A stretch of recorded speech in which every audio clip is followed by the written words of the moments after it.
गोट village आप स्थापित कर चुके थे, लोकल इकोनॉमी को आप जनरेट कर चुके थे, तो फिर ये बकरी स्वयंवर की सोच कहाँ से आई? हमने सोचा इसके माध्यम से शायद लोगों को समझाएं कि जीन पूल इम्प्रोवाइजेशन या परंपरागत नस्ल सुधार क्या होता है। ये कॉम्प्लेक्स इशू एक इस तरीके के मनोरंजन के फॉर्मेट के माध्यम से समझाने का हमने सोचा कि प्रयास करेंगे। Rural reality event, one of the most searched on internet for a day, that village, वो पंतवाड़ी गांव बन गया। और बच्चे जो यहाँ कोई दून इंजीनियरिंग कॉलेज, किसी इंजीनियरिंग कॉलेज में पढ़ता था, वो गए छुट्टी अपना लेके फोन पे बता रहे, हाँ भाई जी अपने ही गांव में हो रही है बकरी स्वयंवर, दीपिका की यही शादी हो रही है। हाँ, because they were all full of Joy and pride. कितनी बकरियां आ गई थी वहाँ? 15 गांवों से बारातें आई थी। अच्छा जी, तो मेरे दिमाग में आइडिया था एक गोट चीज़ प्रोजेक्ट शुरू करने का, क्योंकि हॉस्पिटैलिटी टूरिज्म सेक्टर से आने की वजह से मुझे ये पता है कि गोट चीज़ की बहुत ज़्यादा डिमांड है। 2500 2000 रुपए केजी तक वो मिलता है। और ज़्यादातर हम इम्पोर्ट करते हैं ऑस्ट्रेलिया से, न्यूजीलैंड से, स्विट्जरलैंड से। मैंने सुना कि उस टाइम पे जब बहुत नेगेटिविटी हो गई थी, नरेंद्र सिंह नेगी जी डीएम ने भी बैकआउट कर लिया।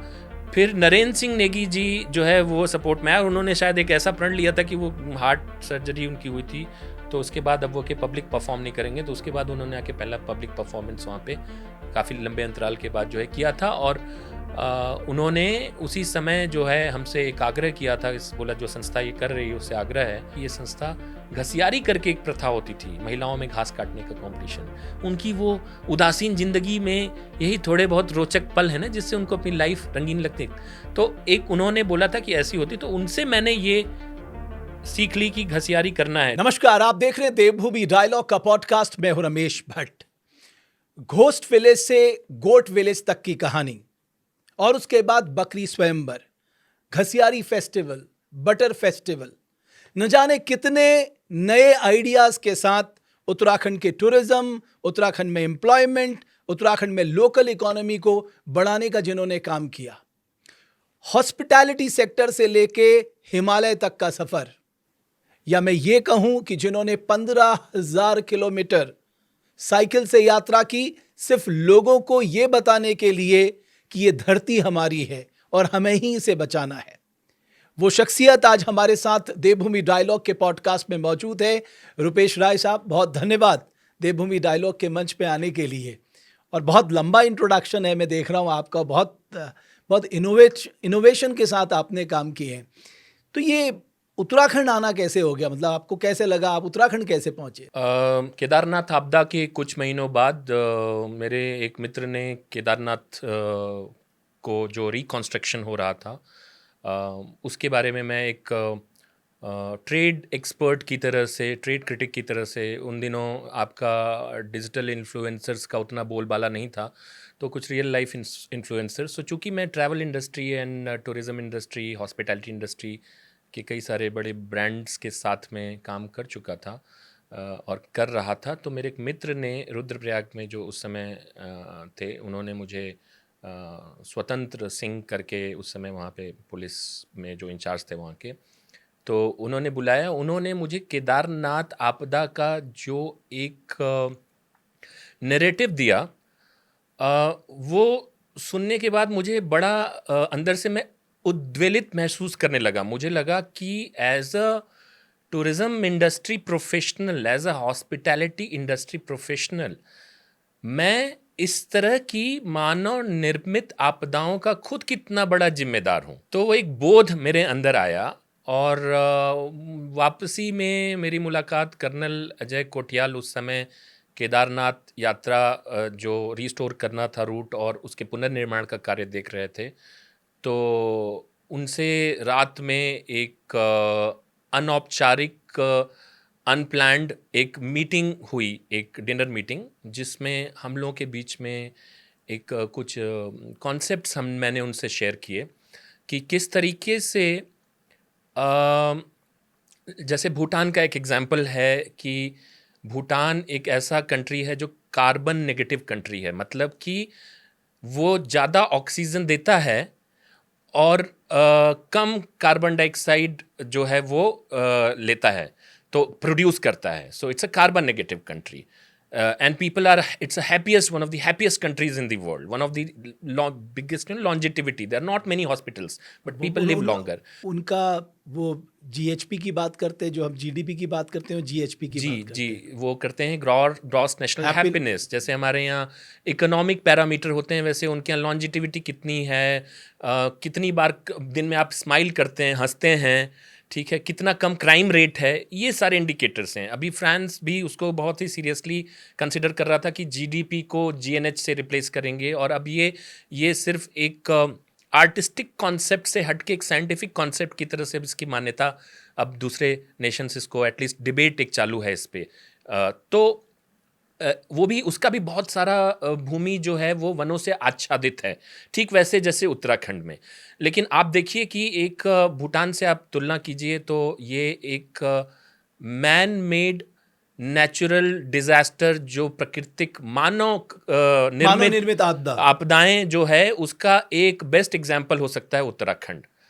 आप अगर एक किताब लिखें कि किसी भी राज्य को 101 चीजें क्या नहीं करनी चाहिए पर्यावरण को नुकसान पहुंचाने के लिए, तो आप इसको केस स्टडी की तरह से ले सकते हैं। बहरहाल उत्तराखंड को तो ये तो एक इस तरह का मेरा एक व्यू पॉइंट था, उनसे मैंने शेयर किया। हालांकि हमारे बीच में कोई सहमति नहीं थी उस समय, उनके अलग लॉजिक थे, और फिर मैं वापस चला गया। फिर कुछ समय बाद जो है संपर्क हुआ उनसे, और उन्होंने बोला कि तुम यहाँ पे, मैं एक विदेश के दौरे पे चला गया अपने नौकरी के सिलसिले में, ऑस्ट्रेलिया, न्यूजीलैंड, जो कि मार्केटिंग के लिए, जो थॉमस कुक में काम कर रहा था उन दिनों। तो वापस जब आया तो मैंने कर्नल साहब का एक मेल देखा, और उन्होंने इनवाइट किया था कि आप यहाँ उत्तराखंड आइए, और उत्तराखंड में आपको मैं समय लेके सर्वे कराऊंगा कुछ गांवों का, और आप अगर हो सके तो एक ऐसे मॉडल के बारे में सोचिए जो कि पलायन रोकने का एक सफल मॉडल बन सके। ओके जी। तो पहली बार मुझे पता लगा कि जीवन में दूसरी बार उत्तराखंड आया था मैं। पहली बार कक्षा 8 में सैनिक स्कूल लखनऊ से स्कूल बस में हमारा एक एजुकेशनल टूर आया था यहाँ पे, 1990 की बात है। और मुझे याद है रिस्पना नदी से या किसी तो नदी से, हमने सोंग नदी या रिस्पना नदी से जर्किन पानी का भरा था, हमें कैंप लगाने का ग्राउंड मिला था, डॉर्मेट्री मिल गई थी, ये जो आपका घड़ी कैंप तब में। इतना पानी था यहाँ पर, कितना साफ था, ये मुद्दा है। तो वो 1990 का मेरा एक उत्तराखंड का था विजिट, और फिर दूसरी बार ये प्रैक्टिकली यही आना हुआ। और उत्तराखंड को पहली बार मैंने, वो तो देहरादून से वो ट्रिप होके चली गई थी मसूरी से, पहली बार मैंने कर्नल कोठियाल के साथ में उत्तराखंड के इंटीरियर पार्ट्स देखे। रुपेश भाई, नाग टिप्पा तक की जर्नी आपकी कैसी रही? मतलब वहाँ उस ऊंचाई तक कैसे पहुंचे आप? इत्तेफाकन मेरा उत्तराखंड आना हुआ, मेरी दूसरी विजिट थी बचपन में एक बार आया था एक मित्र के बुलाने पे। केदारनाथ का रिस्टोरेशन ख़त्म हुआ था, और वो चूँकि सरकार से जुड़ा हुआ था, वो वहाँ के पुलिस डिपार्टमेंट में स्वतंत्र सिंह, तो उसने गवर्नमेंट बहुत ही वॉर फुटिंग पे रिस्टोरेशन का काम कर रही थी, वो दिखाने के लिए बुलाया था। और वहाँ जाने के बाद जो मैंने आपदा के, मानव निर्मित आपदा के जो दुष्प्रभाव देखे, उससे अंदर तक मैं पूरी तरह से हिल गया। मुझे डेड बॉडीज़ के कुछ टूटे टुकड़े दिखे, वो एक पूरा एक बदबू जो है, खुदाई में भी लाशें निकल रही थीं, जो सड़ांध जो मेरे अंदर जो समाई, उसको वो मुझे एकदम वितृष्णा हो गई अपने खुद के जो जीवन में मैं एज अ हॉस्पिटैलिटी या टूरिज़्म प्रोफेशनल, मैंने जो इस इन्वायरमेंट का, इस पर्यावरण का जो नुकसान पहुंचाया है, वो देख के मुझे ऐसा लगा कि अब ज़िंदगी में मुझे कुछ एक नया रूट लेने की ज़रूरत है, जहाँ पे मैं शायद अपने जो पीछे का एक धरती माँ के ऊपर मैंने बोझ डाला है जाने अनजाने में, उसको शायद कुछ, उससे कुछ मुक्ति पा सकूं। तो दिमाग में कुछ ऐसी भावना आई, और संयोगवश जहाँ पे रात में गुप्तकाशी करके जगह है, रुके थे वहाँ पे एक GMVN के रिजॉर्ट में, वहीं पे पूरी टीम ऑपरेट करती थी जो केदारनाथ पुनर्निर्माण का काम कर रही थी। तो वहाँ पे कर्नल कोठियाल से मेरी मुलाकात हुई, जो कि उसके पुनर्निर्माण का काम देख रहे थे। और इन जनरल चूँकि टूरिज़्म प्रोफेशनल था मैं, तो मैंने बताया भूटान मॉडल के बारे में, और कैसे उत्तराखंड में इस तरह की चीज़ें अगर की जाएँ तो लोकल लोगों को रोज़गार भी मिलेगा, और साथ में पर्यावरण के ऊपर उतना दुष्प्रभाव भी नहीं पड़ेगा। तो ये बात यहाँ पे समाप्त हो गई। मैं वापस चला गया, मैं अपने विदेश के दौरे पे चला गया अपने जॉब के सिलसिले में। एंड जब मैं वापस आया तो कर्नल साहब का एक मेल था। अच्छा। और उन्होंने जो है मतलब कर्नल साहब भूले नहीं आपको? नहीं, तो उन्होंने मुझे इनवाइट किया कि आके एक मैं उनके साथ में एक रेकी करूं। हालांकि उस समय जो हमारे बीच में वार्तालाप हुआ था वो कोई बहुत ही मुझसे मेरे तर्कों से संतुष्ट नहीं लग रहे थे, लेकिन उसके बाद शायद उन्होंने उस पर रिफ्लेक्ट किया होगा, तो उन्होंने मुझे एक मेल भेजा। एंड फिर मैं यहाँ पे आया और लगभग 4-5 दिन आप पहाड़ों में घूमे? पहाड़ों में, अलग अलग ज़िलों में, पौड़ी, रुद्रप्रयाग, टिहरी, उत्तरकाशी, ये हम घूमे उनके साथ में। और कई जगहें, जैसे उनका ये सोच था, उनका ये विज़न था कि उत्तराखंड में सबसे बड़ा सोशियो पॉलिटिकल इशू है यहाँ गाँवों का पलायन। लगभग 2,500 के आसपास गांव आंशिक या पूर्णतया खाली हो चुके हैं। कुछ गांव में तो सिंगल डिजिट पॉपुलेशन है, जहाँ सिर्फ बूढ़ी विधवा महिलाएं हैं। और दोनों कुमाऊं और गढ़वाल दोनों सफ़र करते हैं, पौड़ी इधर से, अल्मोड़ा उधर से सबसे ज़्यादा। तो एक ऐसा मॉडल बनाया जाए जो कि जिसमें मेरा भी विजन जो है वो इंक्लूड हो, जो कि पर्यावरण को कैसे बचाया जाए, और उनका एक विजन था कि कैसे लोगों के लिए एम्प्लॉयमेंट जनरेट, लोकल इकोनॉमी को बढ़ाया जाए। ट्रिपल पी, मतलब एक प्लैनेट, पीपल, प्रॉफिट, उसके बीच का एक स्वीट स्पॉट, इन 3 सर्कल्स के बीच का। तो आखिरी वो एक जगह थी जो कि उन्होंने बोला था कि इसको औपचारिकतावश देख लो। अच्छा, दिखाने के लिए एक रुद्रप्रयाग की एक जगह थी जो कि कांडी गांव, या एक नाम भूल रहा हूँ मैं, वो बिल्कुल रोड से सटा हुआ, बिजली थी वहाँ पे। इस जगह पे हम आए तो करीब 2.5 किलोमीटर हम पैदल चल के ऊपर गए। नागटिब्बा की कहानी बता। नागटिब्बा, ये नागटिब्बा, लेकिन नागटिब्बा एक ट्रैक का पॉइंट है जो कि प्री एग्जिस्टिंग है। उसमें लोग दूसरी साइड, 30 साइड से ट्रैकर्स आते थे, बड़े मतलब इवॉल्व टाइप की, बहुत भीड़ भाड़ नहीं आती थी। इस तरफ से गिने चुने 400-500 लोग जो है इस तरफ से जाते थे, इस तरफ से भटक जाते थे जो रास्ता, या ज़्यादा जो क्यूरियस होते थे वंस इन अ वाइल। तो फॉरेस्ट डिपार्टमेंट की डेटा के हिसाब से 800 लोग जो है पिछले साल आए थे वहाँ पे इस तरफ से। और वो जगह जो थी वो नागटिब्बा पॉइंट नहीं था, समिट पॉइंट नहीं था ट्रैक का। वो नागटिब्बा थोड़ा सा डिटूर होके बीच रास्ते में पड़ने वाला एक ऐसी जगह थी जहाँ पे जो व्यक्ति दिखाने ले गया था उसके पिताजी बहुत अच्छी खेती करते थे, और वो बहुत सारे दूसरे खेती करने वालों में से एक किसान थे, और भी किसान थे वहाँ पे।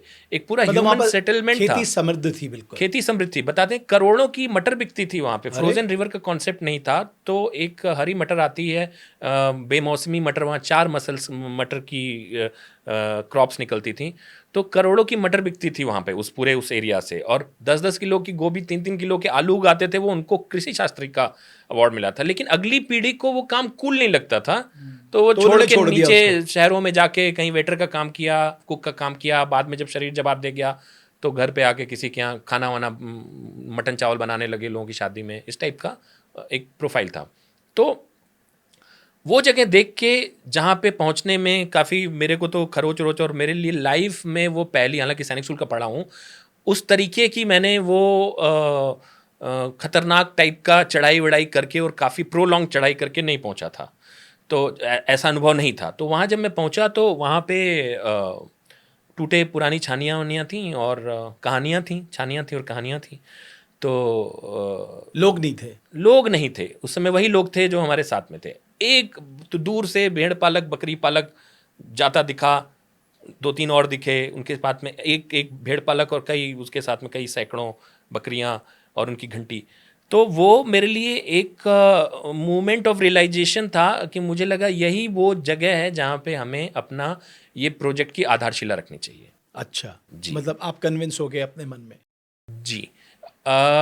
हालांकि बाद में उसको लेके काफ़ी मनभेद और मतभेद हुए आपके और कोठियाल जी के बीच में। हाँ, टीम के बीच में। एक तरह से कि ये था लॉजिक जो कि बहुत ही एक परंपरागत लॉजिक था, और अपने हिसाब से सही रहा होगा, कि यहाँ पे रोड नहीं है, इलेक्ट्रिसिटी नहीं है, तो इस जगह पे बिना रोड और बिना इलेक्ट्रिसिटी की कोई कैसे, क्या प्रोजेक्ट बनेगा।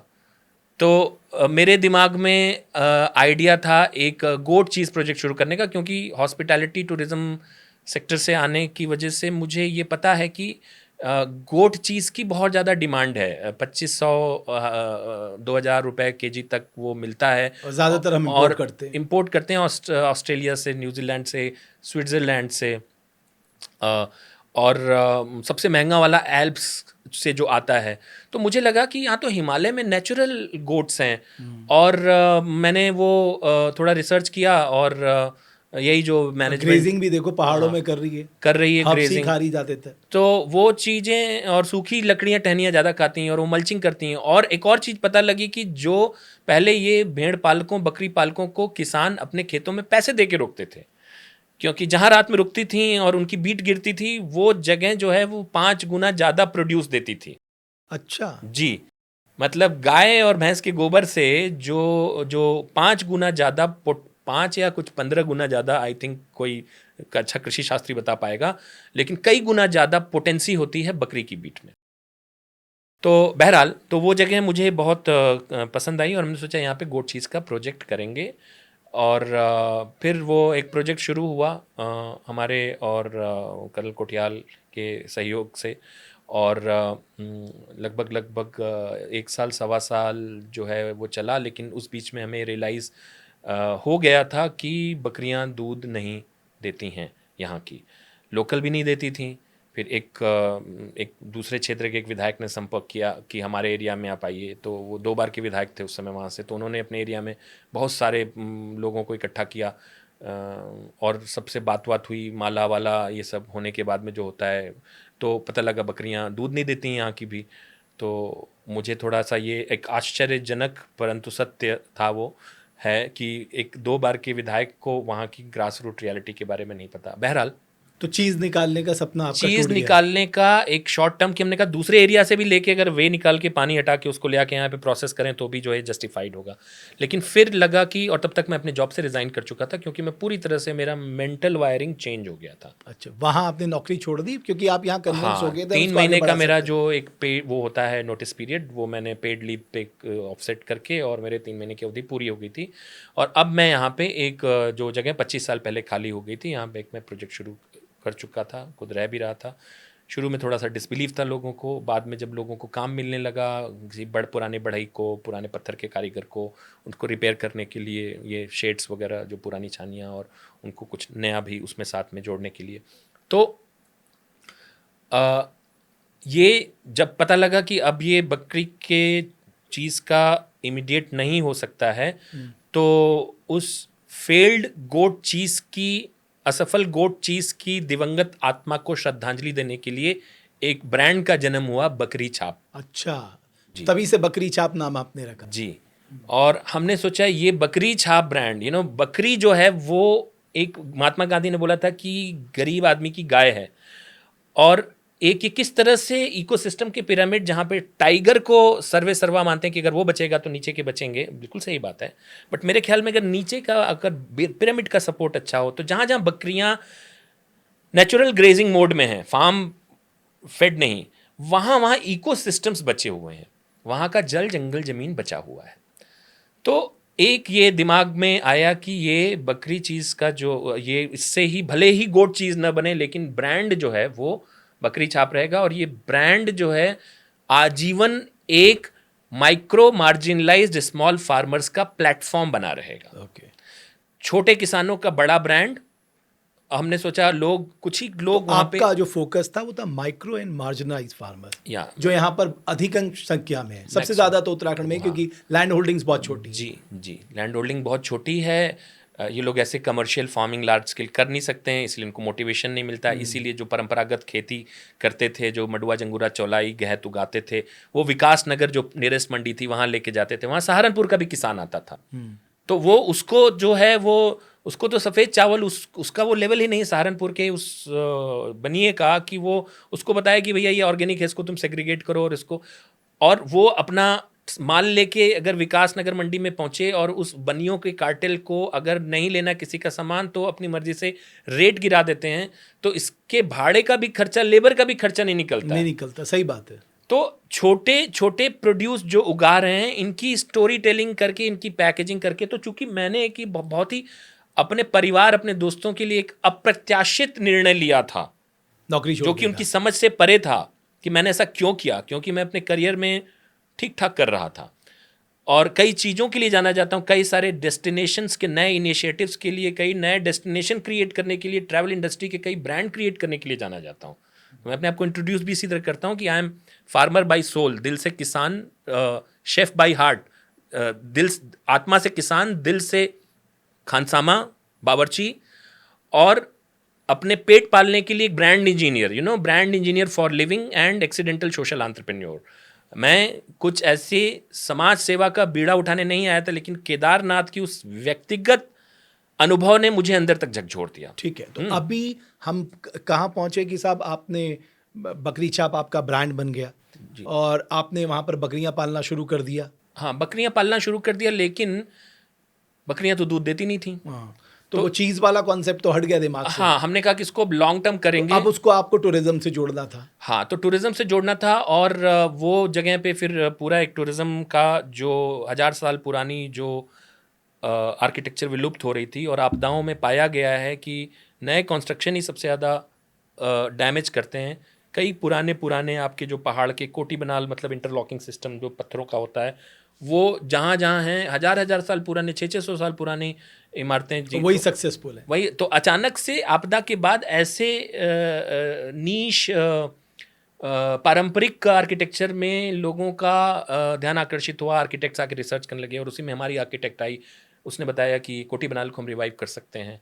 तो कोटी बनाल को रिवाइव तो करें, लेकिन कोई पुराना कारीगर नहीं बचा था। बड़ी मुश्किल से जो है कुछ ढूंढ ढांड के कारीगर मिले, फिर उनको देख के बाकी कुछ युवा पीढ़ी आई, उन्होंने काम सीखा। बाद में जब रिकॉग्निशन मिलने लगा तो पूरा आपका लकड़ी की तिबारी जो बनाते हैं उनको काफ़ी काम मिल गया। अब इतने वहाँ पे मतलब ये पनप गया एक उद्योग की तरह से पुराने घरों मतलब को गोट रिस्टोर करने विलेज का। लोगों की नजर में आ गया था। जी, गोट विलेज लोगों को नज़र में नहीं आया था अभी तक।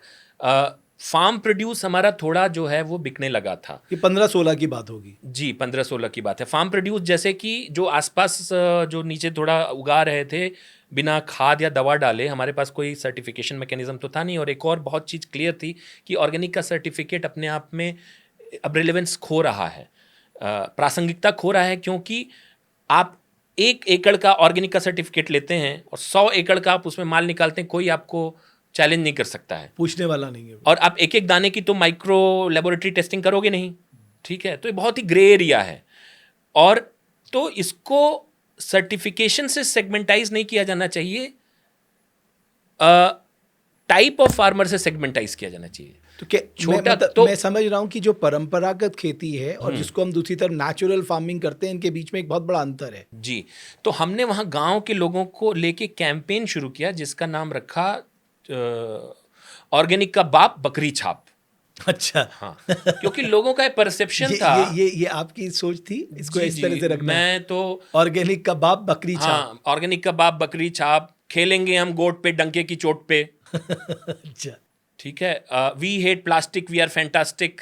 अच्छा, बहुत बड़े सारे ऐसे कैंपेन हमने किए सेंसिटाइज करने के लिए। देखिए, आप किसी चीज को अगर खेल कूद के माध्यम से करेंगे तो वो इंटरनलाइज हो जाती है, आदमी उसको आत्मसात कर लेता है इंसान। लेकिन वही आप उसको एक सरकारी fuddy duddy boring black and white NGO model में करेंगे तो उसका कोई रिजल्ट नहीं आएगा। ठीक बात है। ठीक है, तो हमने वो शुरू किया कि हमने बताया कि जो जो लोग यूरिया नहीं डाल रहे हैं, जो हाइब्रिड गेहूं चावल उगा रहे हैं यूरिया डाल के, नीचे वैली जहाँ पानी ज़्यादा था, जैसे भद्री नदी के दोनों तरफ तल्ला और मल्ला होता है ना, तो तल्ला जो नीचे वाला एरिया, उसमें कुछ लोग अपना वो हाइब्रिड गेहूं चावल उगाने लगे थे। और जो बड़े ही लेफ्ट ओवर, जिनके पास कोई जीने का सहारा नहीं था, वो लोग छोटे छोटे उसमें मडुआ जंगूरा चौलाई गहत उगा रहे थे। अब चूंकि मैं वहाँ गया तो मेरे से शुरू में कई लोग क्यूरियस होके कि भाई ये क्यों मिलने आए मुझसे वहाँ पे। उन मिलने वालों में से काफ़ी सारे होटल इंडस्ट्री के लोग, जहाँ पे मैं काम करता था ट्रैवल इंडस्ट्री के, वो क्यूरियस होके, स्पेशली शेफ़ आसपास के, वना होटल का, ताज के, और ये सब जो मैरियट, जेपी, इनके शेफ़ लोग, या मेरे दिल्ली का कोई मेरा कल वो पुराना बैचमेट कि क्या कर रहा है, राय चल के देख के आते हैं। हाँ, 2 दिन में तो राय तो खाना वाना खिला ही देगा, रहने का इंतजाम कर देगा, know that sense of subtle security. तो ऐसे लोग आने लगे, वो आने लगे, तो मैंने कहा देखो ये लोग ऐसे उगा रहे हैं। बोला अरे यार ये तो मिलता नहीं, बड़ी मुश्किल से मिलता है। तो मैंने कहा ले जाओ। तो कितना क्या रेट, अब रेट वेट मैं कोई आढ़तिया या बनिया तो हूँ नहीं, तो मुझे कोई आइडिया नहीं उसका। तो मैंने बोला पे व्हाट यू लाइक पे दे देना। तो मेरे पास अब ट्रांसपोर्टेशन में नहीं, तो जो भी सब्जी फल जो भी निकलता था वहाँ पे गाड़ी में लाद के मैरियट और इधर देहरादून की जो भी गाड़ी इधर आती थी मसूरी से, वो होटल का स्टाफ वहाँ पे उतार लेता था। ये लोग खुद ही वजन कर लेते थे और बता देते थे कि इसका इतना पे कर रहे हैं। तो उससे एक, और यही लोग बताते थे कि इसको प्रोडक्ट को थोड़ा सा और इस तरह से इम्प्रूव करो। तो एक लोकल इकोनॉमी जनरेट होने लगी जी, थी। एक इकॉनमी जनरेट होने लगी, और इन लोगों को लगा कि यार हमारा खाना तो 5 स्टार में बन रहा है और हम ही इसको उगा नहीं रहे हैं, और हम ही जो आता है तो उसको हम आटे की रोटी खिला रहे हैं और सफ़ेद चावल खिला रहे हैं। तो फिर हमारे यहाँ हमने कहा कि जो भी है वो मतलब 5 किलोमीटर के रेडियस के बाहर का कोई सामान नहीं बनेगा नमक चीनी के अलावा, सब यहीं से लोकल जो होगा वही खाएंगे, चाहे मान लो नहीं भी है हर चीज़। मतलब it was a zero paneer menu.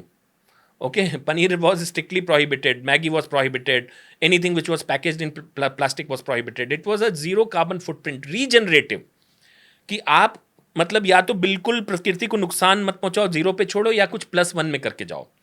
तो आप अगर पर्यावरण में +1 नहीं कर सकते हो, तो यहाँ के प्रोड्यूस को अगर आप खरीदोगे तो कहीं ना कहीं से +1 कर रहे हो। अब आपकी ये जर्नी आगे बढ़ चुकी थी जी। तो ये जो सबसे ज़्यादा मैं कहूँगा जो चर्चा में रहा वो था बकरी स्वयंवर। जी। देश विदेश में भी खूब चर्चा हुई बकरी स्वयंवर की। तो गोट विलेज आप स्थापित कर चुके थे, लोकल इकोनॉमी को आप जनरेट कर चुके थे, तो फिर ये बकरी स्वयंवर की सोच कहाँ से आई? अच्छा, ये इस तरह से आई कि मुझे अपने बारे में कई सारी गलत फहमियाँ थी। ठीक है, ट्रैवल इंडस्ट्री में मैं तब तक 15 साल काम कर चुका था। कई अच्छे पोर्टफोलियो हैंडल किए थे मैंने, अच्छे अच्छे ब्रांडेड चेन्स के साथ में। बहुत से travel industry, tour operating industry को मैंने जो है अपने टाइम में उनके साथ रैपो था, उनको उनके डिफ़िकल्ट टाइम पे फेवर किया था। तो मुझे लगा कि जब मेरा टाइम आएगा तो ये लोग मुझे सपोर्ट करेंगे। अच्छा।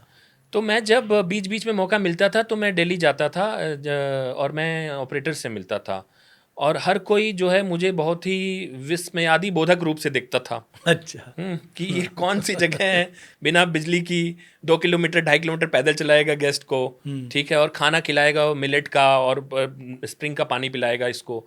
तो लोग ना सोचते थे कि ये जो है इसका थोड़ा सा सर्किट लूज हो चुका है, और बाद में लोगों ने फ़ोन भी उठाने बंद कर दिए कि ये आके फिर से वही अपनी कहानी सुनाएगा। तो मुझे लगा कि कुछ करना पड़ेगा, डिसरप्टिव करना पड़ेगा, अच्छा। आउट ऑफ द बॉक्स करना पड़ेगा। तो 2 चीज़ें मैंने की। एक तो, और क्यूरियस लोग आते थे मिलने, बट वो क्यूरियस वाला लॉट भी ख़त्म हो चुका था। तो अब वो ये सोच चुके थे कि अब अपने सर्वाइवल इस प्रोजेक्ट को इस्टेब्लिश करने के लिए, वो रोल मॉडल बनाने के लिए विपरीत पलायन का कुछ ना कुछ करना पड़ेगा। तो टूरिज़्म एक उसका इम्पॉर्टेंट हिस्सा होगा, और ये भी समझ में आ गया था कि ये टूरिस्ट जो है ये सरोगेट मार्केटिंग टूल बनेगा यहाँ के फार्म प्रोड्यूस का। ओके। ठीक है, और ये सब आप प्राइवेटली कर रहे थे? नो जी हाँ, government support? No government support, no government support. Initially colonel Kothiyal का सपोर्ट था, बट बाद में it just went, I went completely on my own. फिर बकरी स्वयंवर। बकरी स्वयंवर में तो इन लोगों को जो है एक मैंने वो शुरू किया कि पे व्हाट यू लाइक, एक ट्रेडमार्क कराया, पे व्हाट यू लाइक। सब्जियां और अनाज तो पे व्हाट यू लाइक पे दे ही रहे थे। हमने इनवाइट किया, एक सोशल मीडिया पोस्ट लिखी जो कि एक टाइम्स ऑफ इंडिया की जर्नलिस्ट सीमा शर्मा जी ने उसको बहुत बड़ा आर्टिकल बना के फ्रंट पेज के कुछ नीचे या सेकंड पेज ऐसे कुछ छाप दिया। उसके बाद से बड़े कॉल आने लगे, और ये मुझे समझ में आया कि ये एक बहुत ही अचूक अस्त्र है ऐसी जगहों को प्रमोट करने का, क्योंकि आप बात करके ही पता कर सकते हैं कि सामने वाला इन्वायरमेंट के प्रति सेंसिटिव या कल्चर के प्रति सेंसिटिव है कि नहीं है। आप उसको मना कर सकते हैं। अगर आपको वो लगता है कि वो वहाँ पे बैंड बाजा बारात लेके आने वाला है, शोर मचाने वाला है, दारू पी के बोतल फेंकने वाला है, उसके अंदर वो नहीं है, सेंसिटिविटी नहीं है, तो आप उसको तो और प्लस आपका लोकेशन और डिफ़िकल्टी टू रीच अपने आप में एक नेचुरल बैरियर है फालतू की क्राउड को बाहर रखने के लिए। हाँ, वही आदमी आएगा जो सीरियस होगा। हाँ, और वैल्यू फॉर मनी को मैनेजमेंट में कहीं केस स्टडी है कि हमने वैल्यू फॉर मनी को, VFM को मनी फॉर वैल्यू कर दिया। अच्छा। ओके, तो जैसे 1 साल चलाया नागटिब्बा पे व्हाट यू लाइक पे हमने, उसमें जितना टोटल कलेक्शन हुआ मिनिमम 500 से लेके मैक्सिमम किसी ने 25,000 दिए, उसको हम टोटल नंबर ऑफ नाइट से डिवाइड कर देते थे। अच्छा, तो वो आपका सबसे scientific most deserving price point है। एक एवरेज तो आ जाता है। हाँ, उस पे 10% बढ़ा के अगले साल आपका प्रिंटेड टैरिफ हो जाता है। ऐसे ही हमने दयारा बुग्याल किया, कानाताल किया शुरू में। तो बहरहाल तो वो चीज़ की और उसमें लोग आने लगे। तो हमारे गोट विलेज में तो लोग आने लगे। अच्छा, इस पूरी प्रक्रिया में चूंकि इतना कारीगरों को काम मिला और खच्चर जो है 300 के ऊपर खच्चर पहले साल गोट विलेज का जो वो कंस्ट्रक्शन कंप्लीट हुआ तो 300 खच्चर लोन फ्री हो गए। अच्छा, वहाँ के जो छोटी सी एक ब्रांच है वहाँ पे पनिशमेंट पोस्टिंग होती थी वहाँ मैनेजर की, तो वो ब्रांच मैनेजर से ऐसे ही जान पहचान हो गई। तो ही वो बताते थे कि यहाँ पे जो है वो इतने एक साल में लोन क्लोज हो गया इनका, खच्चरों का इन्होंने लिए थे, इतना काम मिला। फिर हमने कहा कि यहाँ पे रोड, ये इस पर मनभेद रोड बिजली को भी लेके मैं पुरजोर समर्थक रहा कि इस जगह की वैल्यू तभी तक है, ये जगह तभी तक एक उसकी ब्रांड पोजीशनिंग रहेगी जब तक ये लो फुटफॉल हाई वैल्यू टूरिज्म है, परिवार फैमिलीज आ रही हैं, सोलो फीमेल ट्रैवलर्स आ रही हैं, तब तक इसकी ब्रांडिंग है। अदरवाइज जो आज की तारीख में नकटिब्बा में हो और रहा है लोग बड़े पैमाने पे आने लग गए थे वहाँ तब। हाँ, मतलब बड़े पैमाने पे इतनी बड़ी भीड़ नहीं बढ़ी थी, गोट विलेज में आने लगे थे लोग। ओके, और फिर डिमांड बढ़ने लगी, और डिमांड बढ़ने लगी तो दूसरे लोगों के पास में कहीं ऐसा होम स्टे का कॉन्सेप्ट लोगों को नहीं था। लोग बोलते अच्छा भाई गोट विलेज जैसा ही बनाएंगे तभी बिकेगा, हमारा नीचे पंतवाड़ी में कौन रहेगा हमारे उसमें, जो थोड़ा सा बहुत ही एस्थेटिकली सुपीरियर नहीं है। तो इस सोच को बदलने के लिए, और एक मेन चीज़ ये था कि मैंने जो है बकरी वाले दूध वाले पॉइंट पे मैंने हार नहीं मानी थी, सोच रहा था लगातार। मैं फिर एक पशुपालन विभाग के सीईओ थे उस समय, शीप एंड वूल बोर्ड के डॉक्टर अविनाश आनंद, तो उन्होंने मुझे काफ़ी समय दिया, बहुत विस्तृत तरीके से कई सारे इश्यूज यहाँ के समझाए, और उन्होंने बताया कि ऐसा नहीं कि सरकार एफर्ट नहीं कर रही है भेड़ पालकों और बकरी पालकों को वापस मुख्य धारा से, मतलब अपने इंडिजीनियस प्रोफेशन में जोड़ने के लिए। कारण ये है कि लोग अब खाली पैसे खर्च होते हैं ट्रेनिंग प्रोग्राम्स पे, लेकिन अब इसको ट्रेनिंग प्रोग्राम्स को सिर्फ एक आउटिंग या मतलब घूमना फिरना, टी शर्ट टॉर्च और करोड़ों रुपए हम ट्रेनिंग प्रोग्राम पे खर्च आमोद कर प्रमोद विनोद के लिए जो है वो उस पे वो एक पर्पस होता है उनके लिए अपनी लाइफ से मोनोटोनी से बाहर निकलने का। तो कोई सार्थक रूप से इसमें परिवर्तन नहीं हो रहा है। तो मुझे लगा कि ये इशू जो है ये लैक ऑफ अपॉर्चुनिटी या इंफ्रास्ट्रक्चरल इंजीनियरिंग नहीं, ये सोशल इंजीनियरिंग का इशू है। सोशल इंजीनियरिंग शब्द यहाँ पे बैंकिंग या आईटी पैरेलेंस में नहीं, समाज के पैरेलेंस में लीजिएगा। तो फिर मैंने देखा कि लोग ना अपनी चीज़ों को लेके बहुत शर्माते हैं, अपनी भाषा को लेके, अपने कपड़े को लेके, अपने सॉन्ग डांस को लेके, दूसरों के सामने किसी गेस्ट को वो अपना एक्सपोजर वो वाला पार्ट नहीं होने देना चाहेंगे, दादी के टाइम का जो भी रियलिटी है। तो हमने ये सोचा कि ये कुछ ऐसा करते हैं जिससे एक चीज़ से कई सारे लक्ष्य हासिल किए जा सकें। और चूंकि मैं खुद टूरिज़्म इंडस्ट्री का एक पार्ट रह चुका हूँ और ये जानता हूँ कि इंडिया को प्रमोट नहीं, इंडिया में दिन पर दिन फॉरेन टूरिस्ट की, अच्छे फॉरेन टूरिस्ट की संख्या गिरती जा रही है। इंटरनेशनल ब्रांड एकदम इंडिया का एज अ टूरिज़्म एकदम डाउन हो चुका है।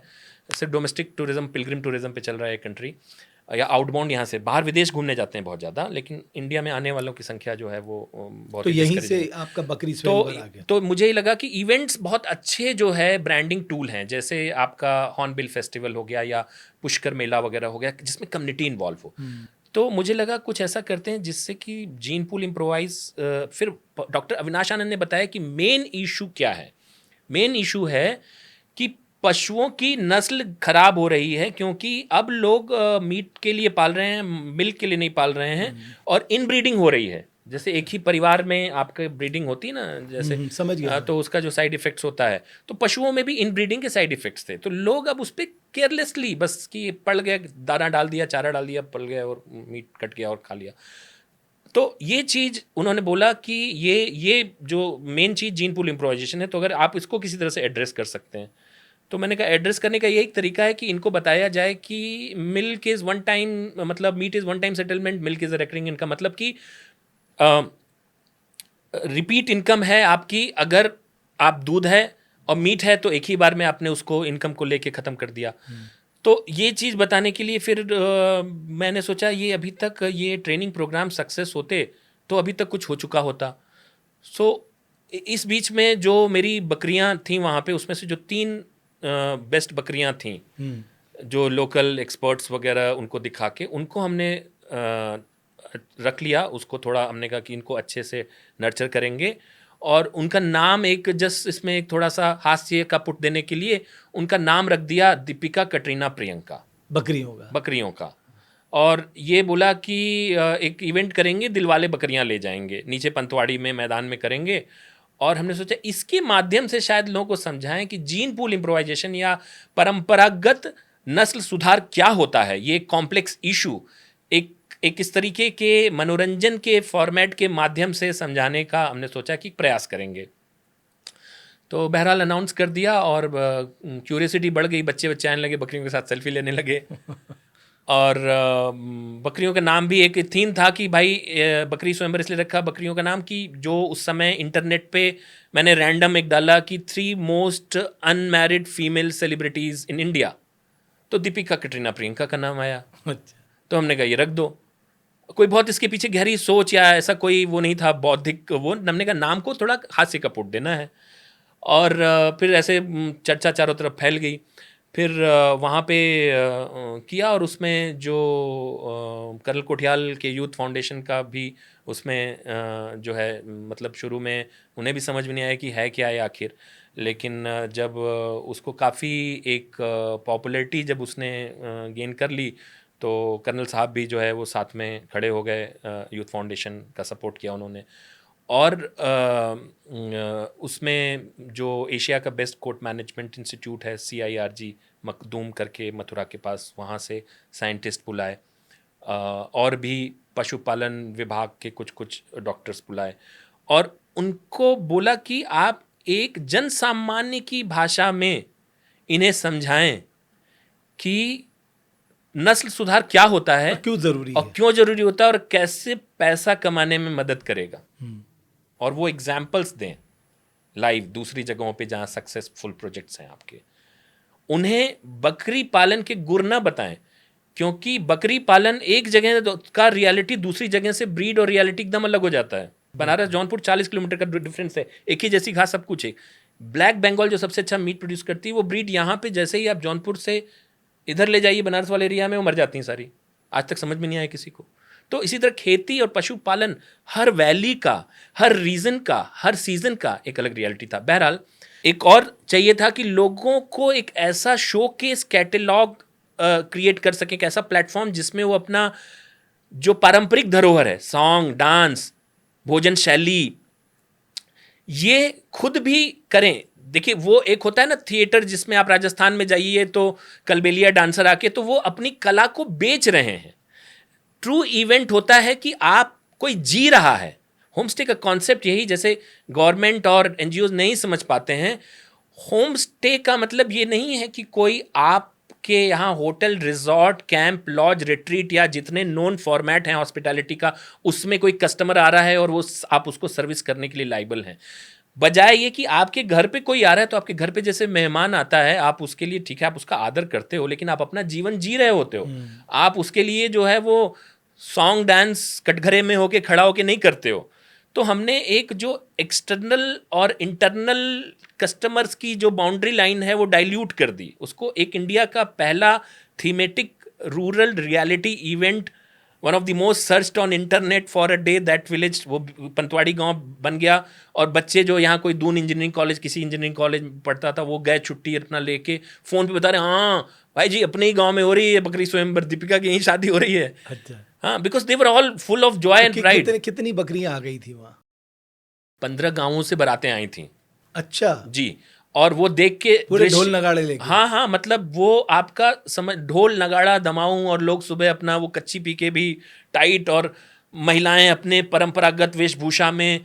और मुझे भी यकीन नहीं था, क्योंकि वहीं के एक लोकल नेताजी हैं जिनके मामा की ज़मीन पे वो गोट विलेज लीज पे लेके हमने जो पहला वो जो गोट शेड वाला मॉडल क्रिएट किया वहाँ पे। तो उन्होंने बोला कि शिवरात्रि का दिन है, कोई दूसरे के घर का पानी भी नहीं पीता है, लेकिन और मुझे भी लगा कि बहुत आ गए लोग, 200-300 लोग आ जाएंगे तो भी मेरा मैसेज जो है वो स्प्रेड हो जाएगा। और फिर पता लगा कि कुछ ज़्यादा लोग आने वाले हैं, करीब 1000-1200 लोग इकट्ठा होंगे। तो फिर मैंने कहा कि सबके लिए खाने की कुछ फल फल और आलू, ज़्यादा कोई बजट तो मेरा था नहीं जो अफोर्ड कर सकता था। और मैंने कहा दाल चावल वगैरह बनाना, कुछ वॉलंटियर मिल के गाँव के बोले बना देंगे हम। तो हमने उनको दाल चावल वगैरह, फिर लगभग उसमें 3000 के आसपास लोग, गांव 15 गांव से तो बारातें आई ही। और मीडिया काफ़ी, Hindustan Times, Times of India, Amar Ujala, Dainik Jagran और भी कई सारे, आउटलुक ट्रैवलर, ये सब वहाँ पे ये लोग आ गए। प्रिंट मीडिया काफ़ी सारा आ गया, आकाशवाणी। अच्छा, हाँ। और तो मतलब ये आपका बकरी स्वयंवर जो है हिट हो गया। हाँ, तो इससे क्या है कि एक बड़ी जन सुलभ भाषा में खेल कूद मनोरंजन के माध्यम से लोगों को पता लग गया कि नस्ल सुधार क्या होता है, अपने पशुधन को कैसे विकसित करें और कैसे उस पे जो है आगे की अपनी जीविका निर्भर करें। और साथ ही में वो एक टूरिज्म का इवेंट बन गया। और उसके बाद से कुछ ही समय में वहाँ पे 103 साल पहले का ये स्टेटिस्टिक्स बता रहा हूँ, जहाँ 800 लोग आते थे वहाँ 1.5 लाख लोग आने लगे। 1.5 लाख इस साल, मेरे ख्याल में भी 3 लाख, 4 लाख, 5 लाख क्रॉस हो गए होंगे मेरे ख्याल। अरे, एग्जैक्ट मुझे नंबर अभी का पता नहीं मतलब है। 2015 में जब आप पहली बार गए थे हाँ, तो वहाँ कुछ नहीं था। फॉरेस्ट डिपार्टमेंट का डेटा था साल के 800 लोग। 800 लोग आते थे।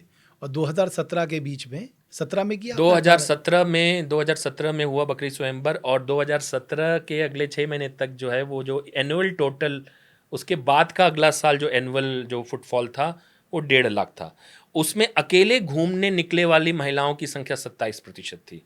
किसी भी टूरिज्म एक्सपर्ट जो भी एक high and travel destination management करता है वो इस बात का सत्यापन करेगा कि अगर कहीं पे अकेले घूमने वाली महिलाएं आ रही हैं तो वहाँ पे परिवार भी आने लगेंगे।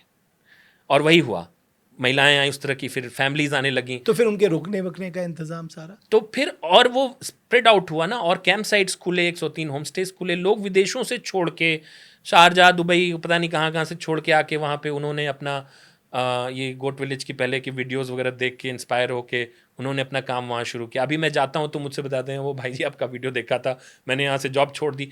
तो इसको हमने कोई बहुत इसको पैकेज करके हमने इसको वो नहीं किया, एक बहुत ऑर्गेनिक तरीके अल्टीमेटली से जो हुआ। ऑब्जेक्टिव था कि लोकल इकोनॉमी को कैसे डेवलप किया जाए, जी, रोजगार और कैसे लोग लाया हमारे जाए। यहाँ ट्रेन होते थे, लड़के हमारे, ओपन ग्राउंड था कि आप आओ, गांव के यूथ्स आते थे हमारे यहाँ काम करते थे, हमारे यहाँ काम करने के बाद अपना काम जाके शुरू करते थे। अच्छा, हम उन्हीं यूथ्स को अच्छे 5 स्टार होटल्स में ट्रेन करने के लिए भेजते थे, ये बताने के लिए क्या नहीं सीखना है, okay. What not to do. एक और कुछ एग्जाम्पल दूंगा होटल इंडस्ट्री के, और ये डाइग्रेशन बहुत जरूरी है। जैसे उस पर आप देखते हैं कि रनर एक पड़ा होता है ना ऐसे करके, एक इतनी बड़ी पट्टी। ये अगेन जब वो वर्ल्ड वॉर चल रहा था तो ब्रिटिश ऑफिसर्स को बूट्स उतारने की जरूरत वो नहीं थी, परमिशन। और 2 घंटे का, कुछ 3 घंटे का दोपहर में ब्रेक मिलता था सोने का, तो वो they were supposed to be with their boots on, तो अपनी बूट लेके उस रनर पे रख के उसे, ताकि जब भी वो फॉलन की सीटी बजे तो तुरंत अपना पहुंच जाए। बिल्कुल। वो एक हमारे हॉस्पिटैलिटी कल्चर का पार्ट बन गया। Knife and fork, Indian food, Indian ingredient जो हैं उसकी इतनी विड्थ और डेप्थ है कि जब तक उसका आपका स्पर्श इंद्रिय उसमें नहीं जाए तब तक आपका वो फ्लेवर प्रोफाइल 100% आपकी बॉडी उसे सिंथेसाइज नहीं करेगी। लेकिन हम नाइफ फोक एक प्रकार का कांटा छुरी, एक प्रकार का इंस्ट्रूमेंट था जो कि आधा कच्चा मीट खाते थे यूरोपियन, तो उसको काटने के लिए कांटे और एक छुरी की जरूरत पड़ती थी।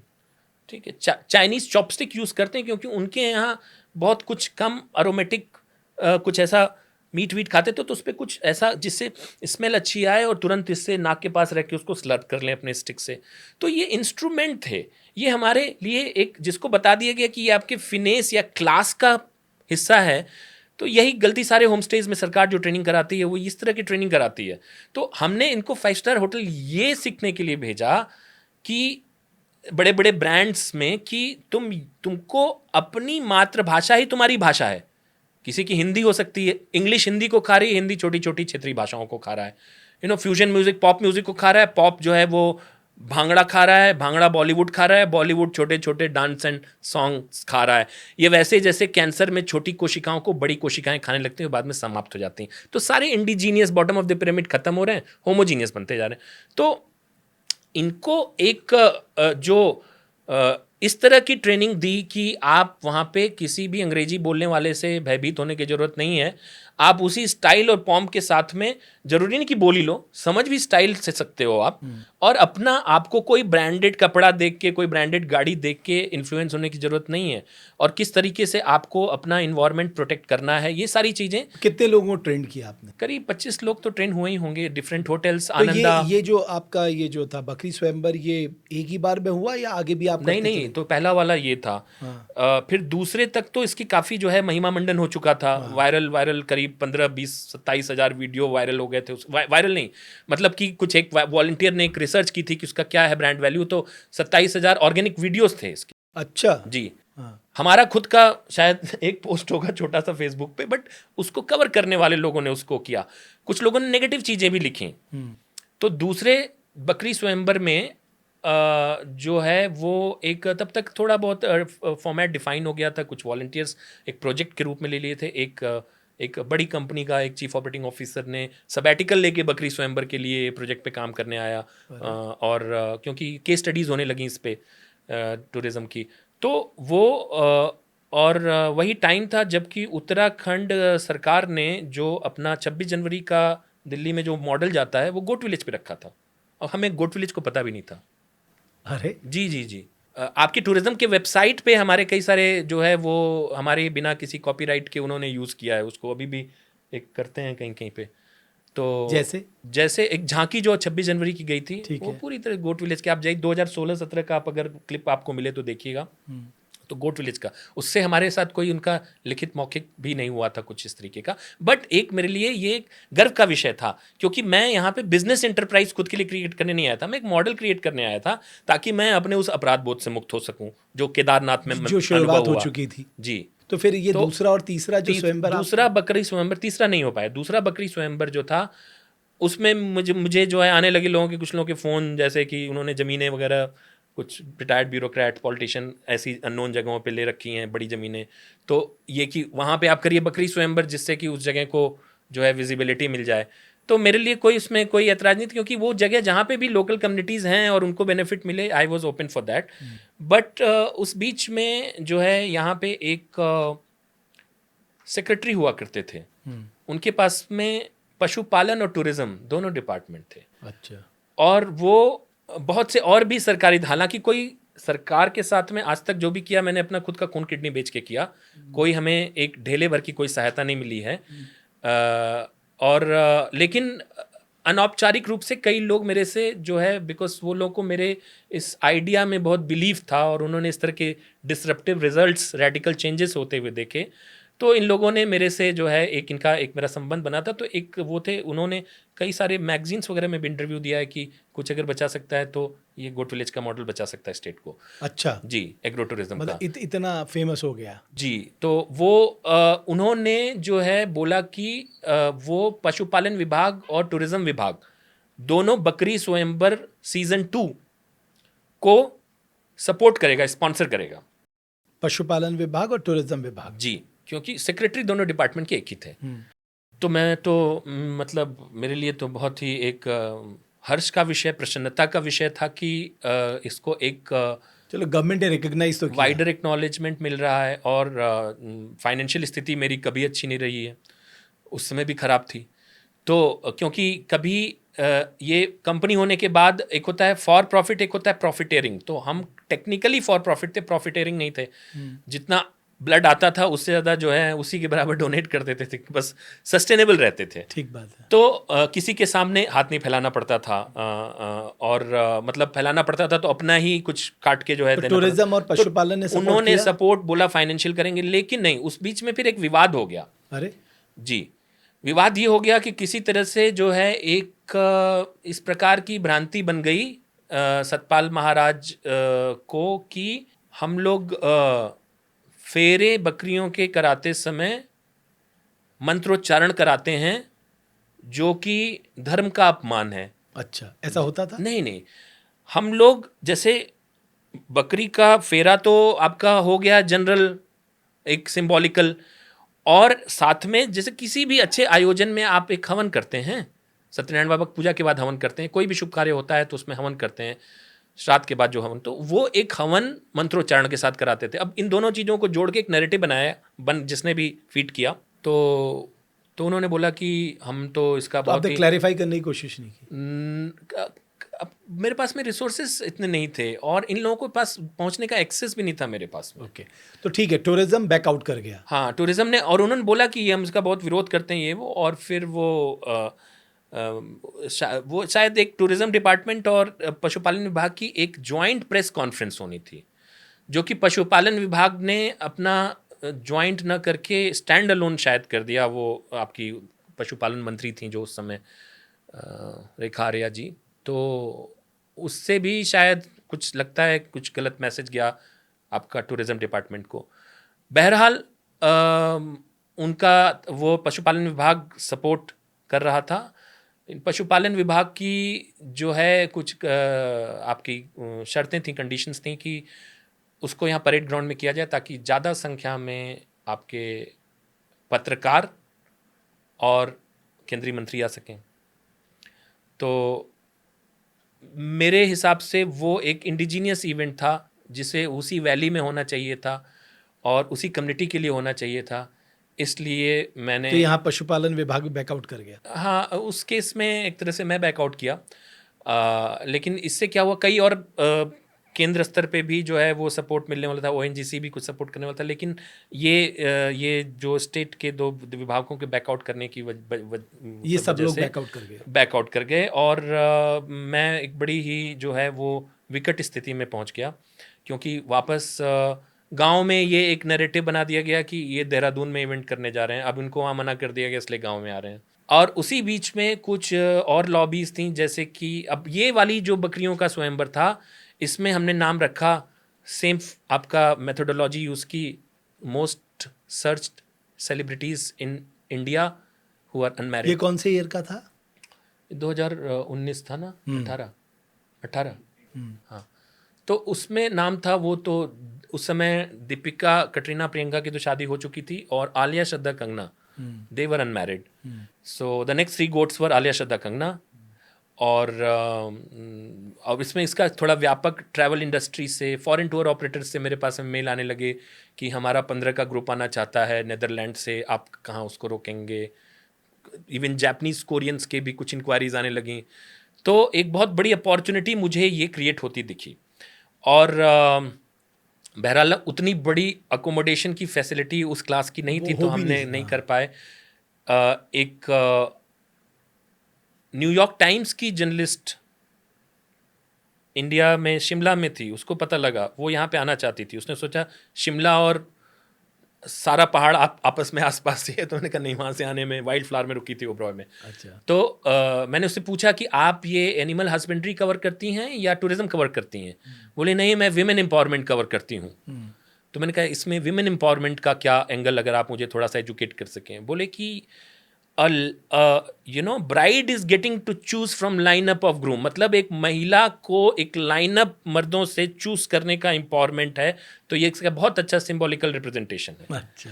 बहरहाल ये एक मत था। एक यहाँ पे कुछ लोगों ने जो है इस तरह का एक वो किया नैरेटिव कि हम विमेन को ऑब्जेक्टिफाई कर रहे हैं। फिर कुछ वीगन या जो एनिमल राइट ग्रुप्स ने बोला कि हम एनिमल एट्रॉसिटी कर रहे हैं, तो उनके लिए एक मैंने फ्रंट पे युद्ध लड़े। तो जो मेरा तर्क, जिसको उन्हें स्वीकार किया और बाद में सपोर्ट भी किया उस लॉबी ने, कि देखिए मीट जो है, अभी तक लोग मीट के लिए बकरे पालते हैं, हम कम क्रूर तरीका है आप दूध निकाल रहे हैं। जिन पशुओं का दूध भी निकालते हो उनके बच्चों की भी, उनकी भी सेवा ज़्यादा होती है मीट वाले पशुओं की अपेक्षा। तो आप इससे एक तो एट्रॉसिटी में जो है ग्रेजुअल कमी आ रही है, दूसरा जिन जिन बकरियों की शादी हो उनको बिल्कुल बेटियों की तरह से उनके सारे पर्व त्यौहार पे हमारे यहाँ से चारा टीका सब जाता है। अच्छा। हाँ, उनके बच्चों के भी नाम रखे जा रहे हैं। अच्छा। तो वो एक सेंटर पीस ऑब्जेक्ट बन चुके हैं। तो एक तरह से हम पशु क्रूरता कम कर रहे हैं। तो बेसिकली जो ऑब्जेक्टिव था कि पलायन रोकने के लिए यहाँ पर रोजगार देना पड़ेगा, लोकल इकोनॉमी जनरेट करनी पड़ेगी, वो एक सक्सेसफुल इवेंट हो गया आपका। जी, लेकिन एक और बताना चाहूँगा इसमें कि जो महिला सशक्तिकरण पे जो प्रश्न चिन्ह लगाया, तो देखिए ये जीन पूल इम्प्रोवाइजेशन है। तो मेरा ये जो सोच थी, उन्होंने बोला कि आप जो बकरों के नाम टुकुन और मुकुन और लोकल क्यों हैं, तो हमने बोला बकरों के नाम लोकल इसलिए हैं क्योंकि जीन पूल टेबल पे बकरे जो हैं वो ग्रामीण भारत को रिप्रेजेंट कर रहे हैं। अच्छा। वो अपने साथ में शक्ति और निर्भरता, डिपेंडेंस, लॉयल्टी, सरवाइव करने की क्षमता, ये पहाड़ के जो बकरे साइड का ये, और ये जो बकरी साइड है वो अपने साथ में ब्यूटी, फिनेस, क्लास ये लेके आ रही है। तो इन दोनों का जब संगम होगा तभी तो बेस्ट आपका निकलेगा आउटपुट। ठीक बात है। तो कुल मिला के फिर एक तरह से लोग सपोर्ट में हो गए। इवेंट के आखिरी समय तक उहापोह की स्थिति बनी हुई थी। एक वहाँ की डीएम ने बोला हम आपको कॉलेज का स्पेस दिला देंगे, वहाँ कर लीजिए, फ्लैट ग्राउंड की बड़ी कमी होती है। बट मैंने सुना कि उस टाइम पे जब फिर बहुत वो नेगेटिविटी हो गई थी, हाँ, नरेंद्र सिंह फिर नेगी जी डीएम ने भी बैकआउट कर लिया।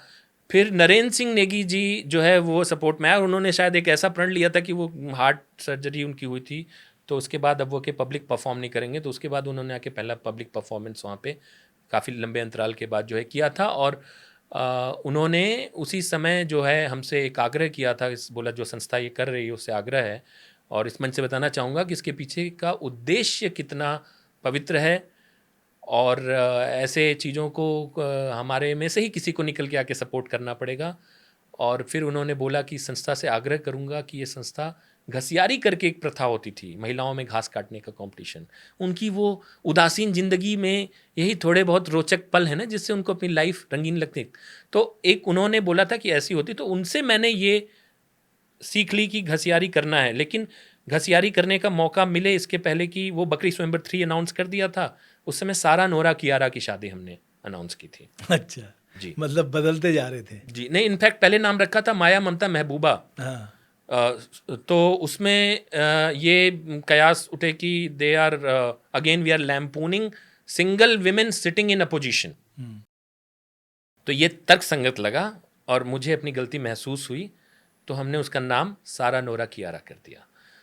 और लेकिन तब तक कोविड दस्तक दे चुका था और वो 2 साल जो है काफ़ी संकट भरे जो बीते। उस बीच में मैं ख़त्म होते साइकिलिंग जर्नी पे निकल गया। और जब मैं साइकिलिंग जर्नी पे जाने वाला था तो उसी समय कर्नल कोठियाल से मेरे जो है थोड़े संबंधों में कटुता आने लगी थी, मतभेद होने लगा था, क्योंकि उनका सर का विजन कुछ और था और मेरा विजन जो है पूरी तरह से एक प्राकृतिक और सांस्कृतिक धरोहर को बचाने का मॉडल्स क्रिएट करना ओके। था। तो अभी ये बकरी स्वयंवर के बाद फिर आपके दिमाग में जो नरेंद्र सिंह नेगी जी ने कहा, जो घसियारी जो है वो आपके दिमाग में आ गया, तो देन यू ऑर्गेनाइज घसियारी फेस्टिवल। हाँ, तो उसी बीच में क्या हुआ कि यहाँ से जो है नागटिब्बा से कर्नल साहब से मैंने बोला कि मुझको ये लीज्ड प्रॉपर्टी, मेरे को तो मॉडल क्रिएट करना था जो स्केलेबल हो, मैं प्रॉपर्टी ओनर बनने तो आया नहीं था यहाँ पे। ठीक है। तो मैंने कहा कि मुझे इसमें कोई इंटरेस्ट नहीं है, मैं इससे जो है एग्जिट करना चाहूँगा और आप कंपनी से जो है आप अपना संबंध, हम लोग अपना अपना रास्ता अलग कर लेते हैं। और तो फिर हम गोट विलेज नागटिब्बा से जो है वो हमने वहाँ से एग्जिट कर दिया। ये कंडीशन थी कि ब्रांड नेम हमारा रहेगा, लेकिन हमने वो भी जो है एक प्रकार से जो है वो मैंने कहा कि सारे लोकल पूरा एरिया ही गोट विलेज के नाम से जाना जाता है, तो हमने उसको भी त्याग दिया। तो अब जो है वो वहाँ से जो मेरी टीम जो थी वो भी लगभग वो टीम को भी हटा दिया गया। तो वो टीम के लिए मेरे ऊपर एक नैतिक उत्तरदायित्व था कि उसका मैं क्या करूं। बाकी तो लोग जिनको खुद अपना होम स्टे चला रहे थे, रोजगार था, तो उसमें उत्तरकाशी का एक लड़का था प्रदीप पवार। अच्छा। वो पहला एम्प्लॉय था गोट विलेज का, प्रदीप पवार। उसने ही जो है शुरुआती काम में डे 1 से उसने वो किया था और उसको कर्नल कोठियाल ने ही मेरे पास भेजा था। अच्छा। वो कॉन्ट्रैक्ट एम्प्लॉय था निम में। अच्छा। उसको भेजा था, लेकिन उसको ये चीज़ इतनी, तो मैंने उसको बोला कि आप वापस यूथ फाउंडेशन या कर्नल साहब के साथ चले जाओ। बोला नहीं, हमको तो आपके साथ ही रहना है, तो आप बताइए क्या कर सकते हैं। अच्छा। तो मैंने सोचा इसका देहरादून में तो कुछ टीम लोग थे, मैंने कहा यहाँ पे क्या काम हो सकता है।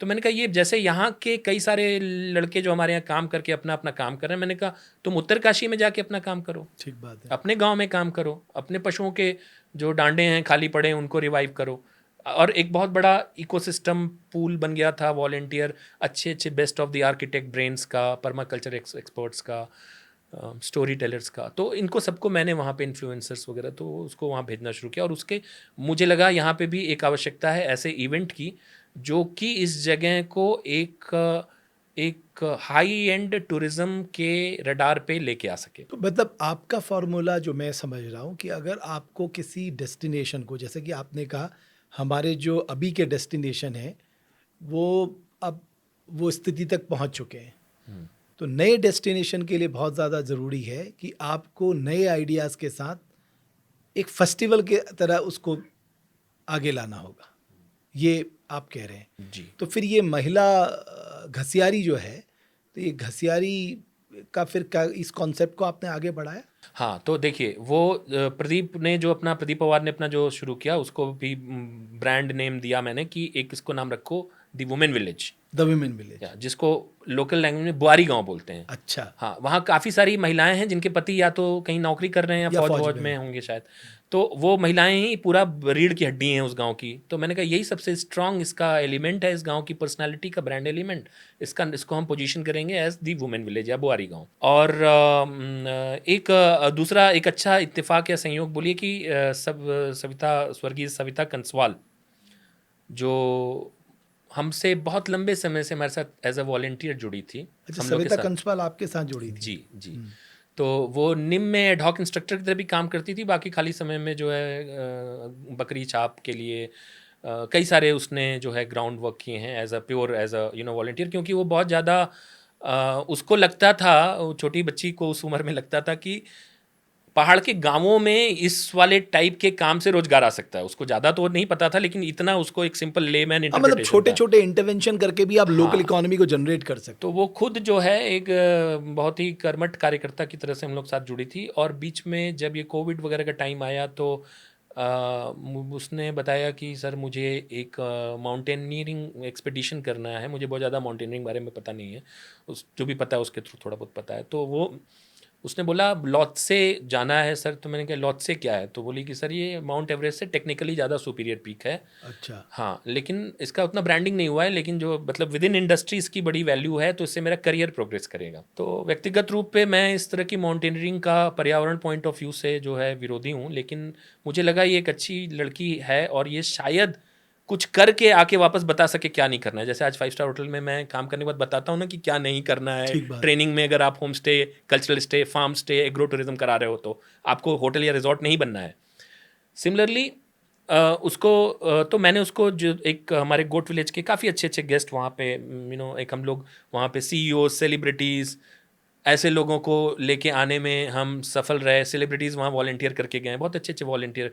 गूगल के CEO का एग्जीक्यूटिव असिस्टेंट हमारे यहाँ 8 महीने वॉलंटियर करके गया है। अरे जी हाँ, हार्वर्ड, ऑक्सफोर्ड, आईवी लीग से कितने आए हैं वॉलंटियर गोट विलेज में? जी हाँ।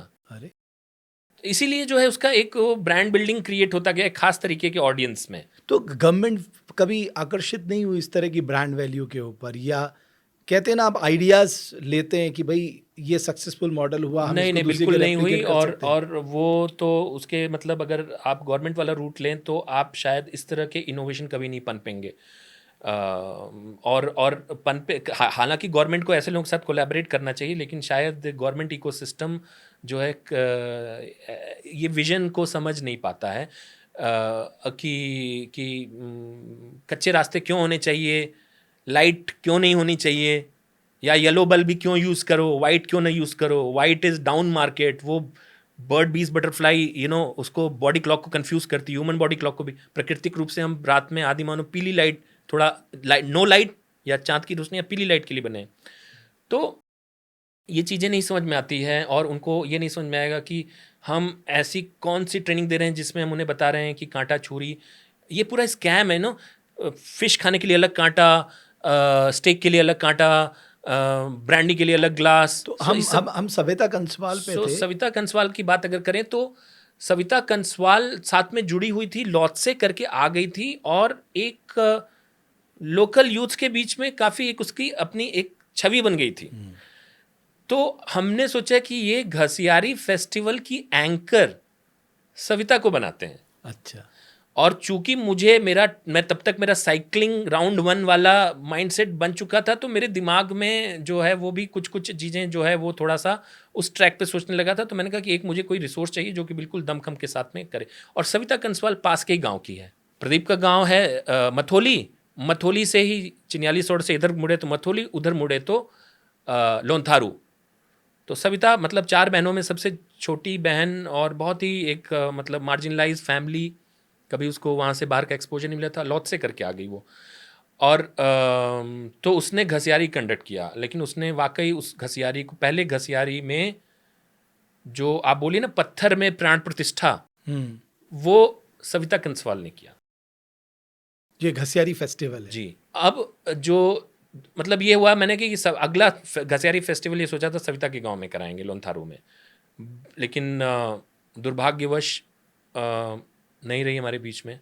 और इसीलिए मैं डिस्करेज करता हूँ। शायद उसके जाने के बाद में ना मेरे अंदर से माउंटेनियरिंग के प्रति एक और एंगस्ट आ गया है। एक वो वन टाइम वंडर थी माउंटेनियरिंग की, उसके बाद तो वो माउंट एवरेस्ट गई और इंडिया की सबसे यंग सेकेंड यंगेस्ट माउंटेनियर बन गई, उत्तराखंड की यंगेस्ट, उतनी कम उम्र में। माउंट एवरेस्ट की भी स्पॉन्सरशिप जो है मैंने उसको अपने जो भी गेस्ट नेटवर्क था गुड विलेज का, क्योंकि लोग यहाँ पे आते थे ट्रैवलर बन के और जाते थे फैमिली बन के। कई लोग रो के गए हैं गोट विलेज से। आप अभी भी रिव्यूज़ देखोगे नाग टिब्बा के तो lot of people have cried while living. अच्छा। That emotional equity we generated. तो ये जो सविता के चलते ये एक पूरा इवेंट हमारा वहाँ पे जो है फाइनली हम उसको शेप देने में कामयाब रहे और अपने ही रिसोर्सेज पे सब कुछ किया। इस बार का हमने गवर्नमेंट से सपोर्ट लेने की कोशिश की है, हमने उनको अर्जी डाली है और उस पर उनका और हमने बोला है कि हम और भी चीज़ें कर सकते हैं। जैसे आपके 3,000 से ऊपर होम स्टे बन गए हैं यहाँ पे। 5,000 से ऊपर अच्छा, आज के दिन। हाँ बिल्कुल। अच्छा। तो ये होम स्टे जो हम होम स्टे कॉन्सेप्ट पे चल रहे हैं, रुपेश मैं आपसे जानना चाहता हूँ। शायद सविता के बारे में एक चीज मैं बताना भूल गया, उसको तेंजिंग नोरगे अवार्ड भी मिला है। बिल्कुल। तो दुर्भाग्य से नहीं रही हमारे बीच में, लेकिन सौभाग्य से कम सरकार ने उसकी प्रतिभा को एक्नॉलेज किया। और मेरे ख्याल में मैंने पहली बार जब सविता को अवार्ड मिला तब मैंने गूगल सर्च करके देखा कि तेंजिंग नोरगे अवार्ड होता क्या है। ये एक बड़ा अवार्ड है। अर्जुन अवार्ड तो शायद हर साल मिलता है, तेंजिंग नोरगे अवार्ड तो कभी कभी मिलता है, माउंटेनियरिंग के लिए है। हाँ, तो उसे वो मिला और मतलब काल के क्रूर हाथों ने जो है ले लिया। और वो अगर रही होती तो आज एक रोल मॉडल बनती, पर जो सांस्कृतिक और पारंपरिक और प्राकृतिक धरोहर बचाते हुए बिजनेस मॉडल बनाने का वो ट्रेन हो चुकी थी। वो हमारे साथ में को पार्टनर करके ऐसे बहुत से एंटरप्रेन्योर हमने क्रिएट किए। लोग मैनेजर्स और एम्प्लॉयज़ बनाते हैं, हमने आज तक सिर्फ एंटरप्रेन्योर्स बनाए। बहुत से लोग, कई 100 लोग अपना अपना काम। पर रुपेश अपना एक अनुभव बताओ, बिकॉज पिछले 5 सालों से मैं भी इसी चीज़ को मानता हूँ कि उत्तराखंड के लोग जो वाइट कॉलर जॉब या मैं कहूँगा सैलरी बेस्ड जॉब पे ज़्यादा इंटरेस्ट दिखाते हैं, आपको लगता है कि उनके अंदर एंटरप्रेन्योरशिप स्किल जो है वो हमें डालना होगा, बिकॉज यही आगे बढ़ने का एकमात्र रास्ता है। बिल्कुल ये कल्चर क्रिएट करना होगा। कल्चर मिसिंग है। इट्स अ इशू ऑफ, ये मनोवैज्ञानिक समस्या है। हम रिस्क लेना नहीं चाहते। हाँ, ये मनोवैज्ञानिक समस्या है और इस तरह के मनोवैज्ञानिक समस्याओं को आप एक मीडिया और मनोरंजन के कुछ ऐसे फॉर्मेट बना के आप ये मनोवैज्ञानिक समस्याओं को हल कर सकते हैं। तो जैसे मेरे दिमाग में एक मतलब विचार आया कि ये शार्क टैंक जैसे हो रहा है जो इंडिया के, तो आप एक राज्य के स्तर का बनाइए। बहुत से लोग उत्तराखंड के, मेरी इस जर्नी में, मैं तो आपके राज्य का नहीं हूँ, किस्मत काशी से उत्तर काशी लेके आ गई, ऐसे कुछ एक्सीडेंटल सोशल एंटरप्रेन्योर, लेकिन बहुत चीज़ें समझी हैं मैंने और एक निष्पक्ष रूप से समझा है। तो मैं शायद कुछ चीज़ों पे ज़्यादा मैं थोड़ा सा गहराई से उसको मैंने देखा है और अवलोकन किया है, जिसमें से ये है कि एंटरप्रेन्योरशिप की भावना ही नहीं है यहाँ पे। लोग जैसे फॉर एग्जांपल ताज होटल है, बहुत अच्छा काम कर रहे हैं, टाटा एंटरप्राइज है, मेरी पुरानी ऑर्गेनाइजेशन है, बहुत रिस्पेक्ट करता हूँ। टेरर अटैक में स्टाफ ने अपनी जान दी, उतना जोश और जज्बा मोसाद में ही होता है, खाली कमांडोज में वर्ल्ड वाइड। वो उन्होंने एम्प्लॉयमेंट सारा लोकल लोगों को दिया है, लेकिन वही गांव वाले की ज़मीन पे होटल बना है और आज वही गांव वाला ज़मीन बेच के उस पर नौकरी कर रहा है। तो ये चीज़ एक आपकी सोच में एंटरप्रेन्योरशिप की कमी है। अब तो ये समस्या हो गई। समस्या को आप एड्रेस कैसे कर सकते हो कि उत्तराखंड का शार्क टैंक बनाइए, और इस बीच में बहुत से ऐसे लोग मिले जैसा मैं बता रहा था, जिसमें से कई लोगों ने सविता को भी सपोर्ट किया, उसके एवरेस्ट में भी और लोत्से में भी। Uttarakhandi Singapore association, Uttarakhandi north America association, Uttarakhandi Delhi association, ये वो लोग हैं जिनका पेट भर गया है और अभी उनकी आंख में पानी आ रहा है। ओके, ये लोग कुछ करना चाहते हैं, लेकिन ये लोग खुद अपने जो एक बोलिए कि किसी प्रकार का कोई आपसी प्रतिस्पर्धा, या अपने अपने आइवरी टावर को बिलोंग करते हैं, अपने इंटेलेक्चुअल आईपीआर को सबसे सुपीरियर समझते हैं, कोऑपरेट नहीं करते हैं, लेकिन बहुत सारी कोऑपरेटिव बना रखी है आपस में। तो ये लोग सपोर्ट करना चाहते हैं, इनके पास मीन्स एंड वेज नहीं, प्लेटफॉर्म नहीं है। ये Uttarakhand Singapore association hedge fund करके कुछ 5 करोड़ का एक फंड उन्होंने क्रिएट किया था जो यहाँ पे लगाना चाहते थे। अब जैसे लोगों से, अब वो गवर्नमेंट के पास आते हैं, ठीक है, तो वो एक पूरा जो protocol CM to PM to नेता नगरी टू दलाल नगरी में उसका सारा एंथुजियाज्म डिसिपिएट हो जाता है। तो अच्छी सोच वाले इस तरह के इन्वेस्टर्स जो कि भावनात्मक रूप से स्टेट में इन्वेस्ट कर सकें, वो आते ही नहीं हैं, या आते ही जो है वो गर्म पानी उनको मिलता है तो कूद के भाग जाते हैं। तो एक और यहाँ पे तो आपने एक इम्पॉर्टेंट बात की कि आपको वो कल्चर लाना होगा। हाँ, तो जैसे एक जैसे अपना शार्क टैंक टाइप का एक अगर आपने प्लेटफॉर्म लेट से क्रिएट करते हैं आप, जिसमें यहाँ की वो प्रतिभाएं जो कि अनसंग हैं, जिनको अभी तक सेलिब्रेट नहीं किया गया है, लेकिन उनको, उन प्रतिभाओं को आइडेंटिफाई करना, चिन्हित करना, और चिन्हित करने के बाद में उन्हीं के आइडियाज़ को ले आके एक उस प्लेटफॉर्म पे, अभी बहुत सारे ये यूनिवर्सिटी के इंक्यूबेटर, स्टार्टअप, ये वो सब, मतलब कुछ उसमें से आउटपुट निकलता नहीं है, वो सब ऐसे ही चल रहा है।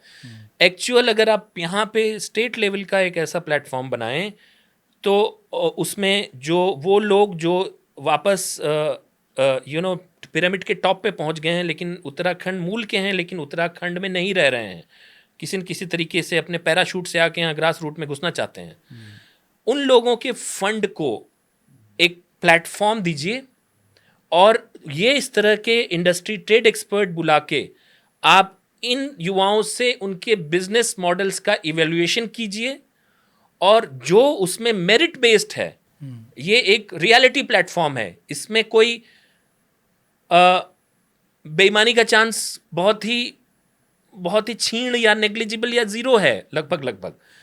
तो ऐसे लोगों को एक ट्रांसपेरेंट डेमोक्रेटिक प्रक्रिया के थ्रू आइडेंटिफाई करके इस प्लेटफॉर्म पे ले आके, इस प्लेटफॉर्म पे इंडस्ट्री एक्सपर्ट्स, वो इंडस्ट्री एक्सपर्ट्स, यहाँ पे अंबुजा सीमेंट के सीईओ को बैठाने की जरूरत नहीं है, या रिलायंस इंडस्ट्री के, वो लोग जो कि रोल मॉडल हैं pro planet, pro people, pro profit businesses को गवर्न करने में। हाँ, बहुत से भी एक यूएस के कोई बिलियनर जो है वो सब छोड़ के अपने तमिलनाडु के गांव में आके रह रहे हैं। हाँ, और वो उनका बिजनेस अभी भी चल रहा है, और सस्टेनेबल बिजनेस है, business like businesses which are into space of sustainability.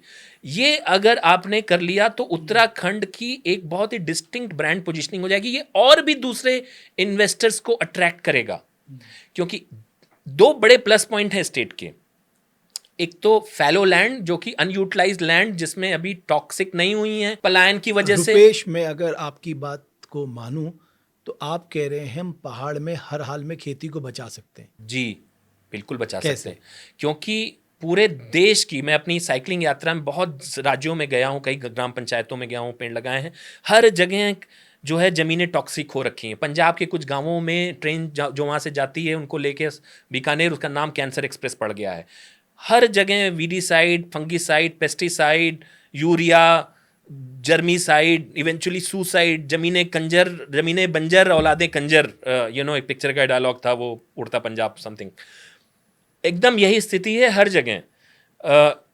Youth जो है वो बहुत अर्ली एजेस में ड्रग्स ले रहे हैं, और पबजी और खाली बस ये फ्री डेटा पे खेलते रहते हैं, उनके अंदर सारी क्रिएटिविटी समाप्त हो चुकी है।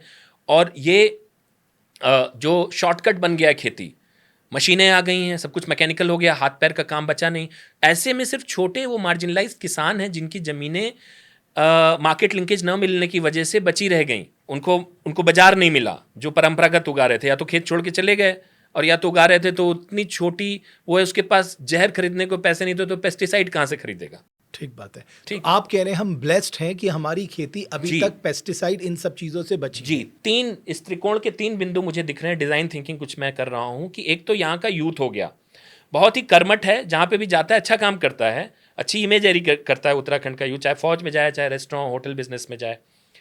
दूसरा एंगल आपका है कि ज़मीनें जो हैं अनयूटिलाइज्ड हैं, फैलो हैं। ये हाई एंड एग्री टूरिज्म, जैसे फ्रांस में चीज़ एंड वाइन टूरिज्म है, लेकिन वो विजन था। तो यहाँ पे भी अगर आप उसको उस तरह से low footfall high value tourism related ventures या कोई भी ऐसा वेंचर जो कि एग्रीकल्चर से रिलेटेड हो, हॉर्टिकल्चर से रिलेटेड हो, इस तरीके के जो बिजनेसेस हैं वो आपके अगर यूथ मतलब ज़मीनें हैं यहाँ पे, क्योंकि उत्तराखंड की ज़मीन हिंदुस्तान के आई थिंक उन 2% ज़मीनों में से होगी जहाँ पे फ्यूचर के या अभी के प्रेजेंट के अमीर लोग अपना खाना, उनके पास में मजबूरी होगी जिंदा रहने के लिए ऐसी जगहों की ज़मीन से उगा हुआ खाना खरीदना या विदेश से मंगाएं, क्योंकि दिन पर दिन जो क्लीन लैंड बैंक है वो सिकुड़ता जा रहा है। साफ हवा, साफ ज़मीन एंड साफ पानी is going to be the future का गोल्ड, डायमंड एंड प्लैटिनम।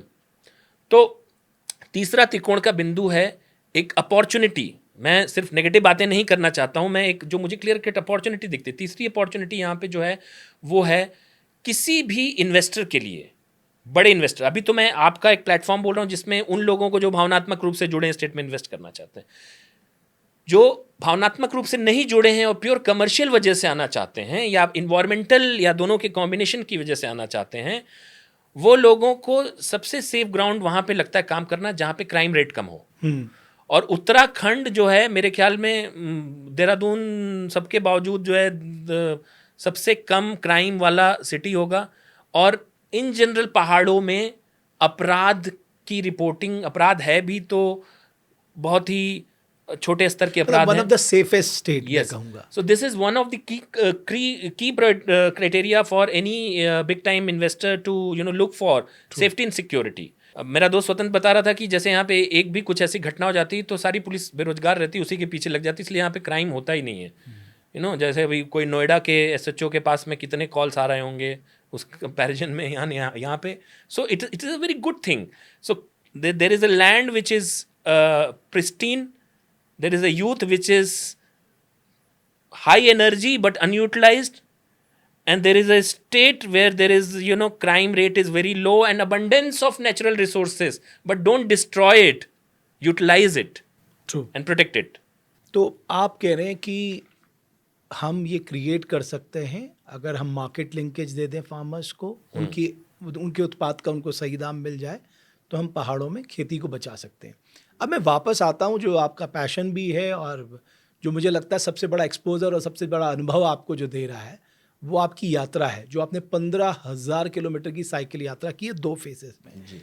बहुत संक्षेप में मुझे बताइए कि अनुभव कैसा रहा, मतलब क्या ऐसा नया अनुभव आपको मिला, अगर कुछ आप हमसे साझा करें। 70% ग्रामीण भारत की समस्याएं एक हैं, 30% डेमोग्राफिक्स के हिसाब से चेंज होती हैं।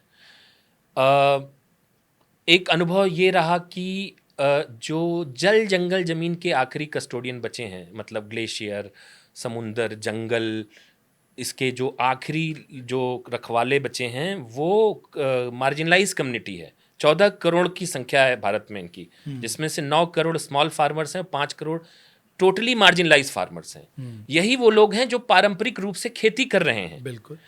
और मैं कोशिश मेरी यही रही कि कई सारे संस्थानों में भी गया, लेकिन कोशिश यही रही कि मैं इन ग्राम पंचायतों में जाके यूथ से मिलूं और उन्हीं में मैं एक प्रकृति प्रहरी जो कि एक विलेज लेवल इकोपेन्योर बनाऊं। अभी मेरे पास इतने संसाधन नहीं कि सबको मैं नौकरी दे पाऊं, लेकिन मैंने वो लोग आइडेंटिफाई किए करीब 100 से ऊपर ग्राम पंचायतों में जाके इस यात्रा के दौरान 8 राज्यों में। और अब मेरी टीम के 3 लोग और जो है मिलके लगभग मिलके इन्होंने 1 लाख किलोमीटर के आसपास, 15,000 तो खाली मेरा था, बाकी जो मुझसे मेरी टॉर्च जिन्होंने मुझसे ली वो वो लोग मुझसे ज़्यादा कर रहे हैं। उसमें एक यूनिवर्सिटी का प्रोफेसर भी है, डॉक्टर जयंत महाजन। ये हर जगह जो है लैंड टॉक्सिक हो चुका है।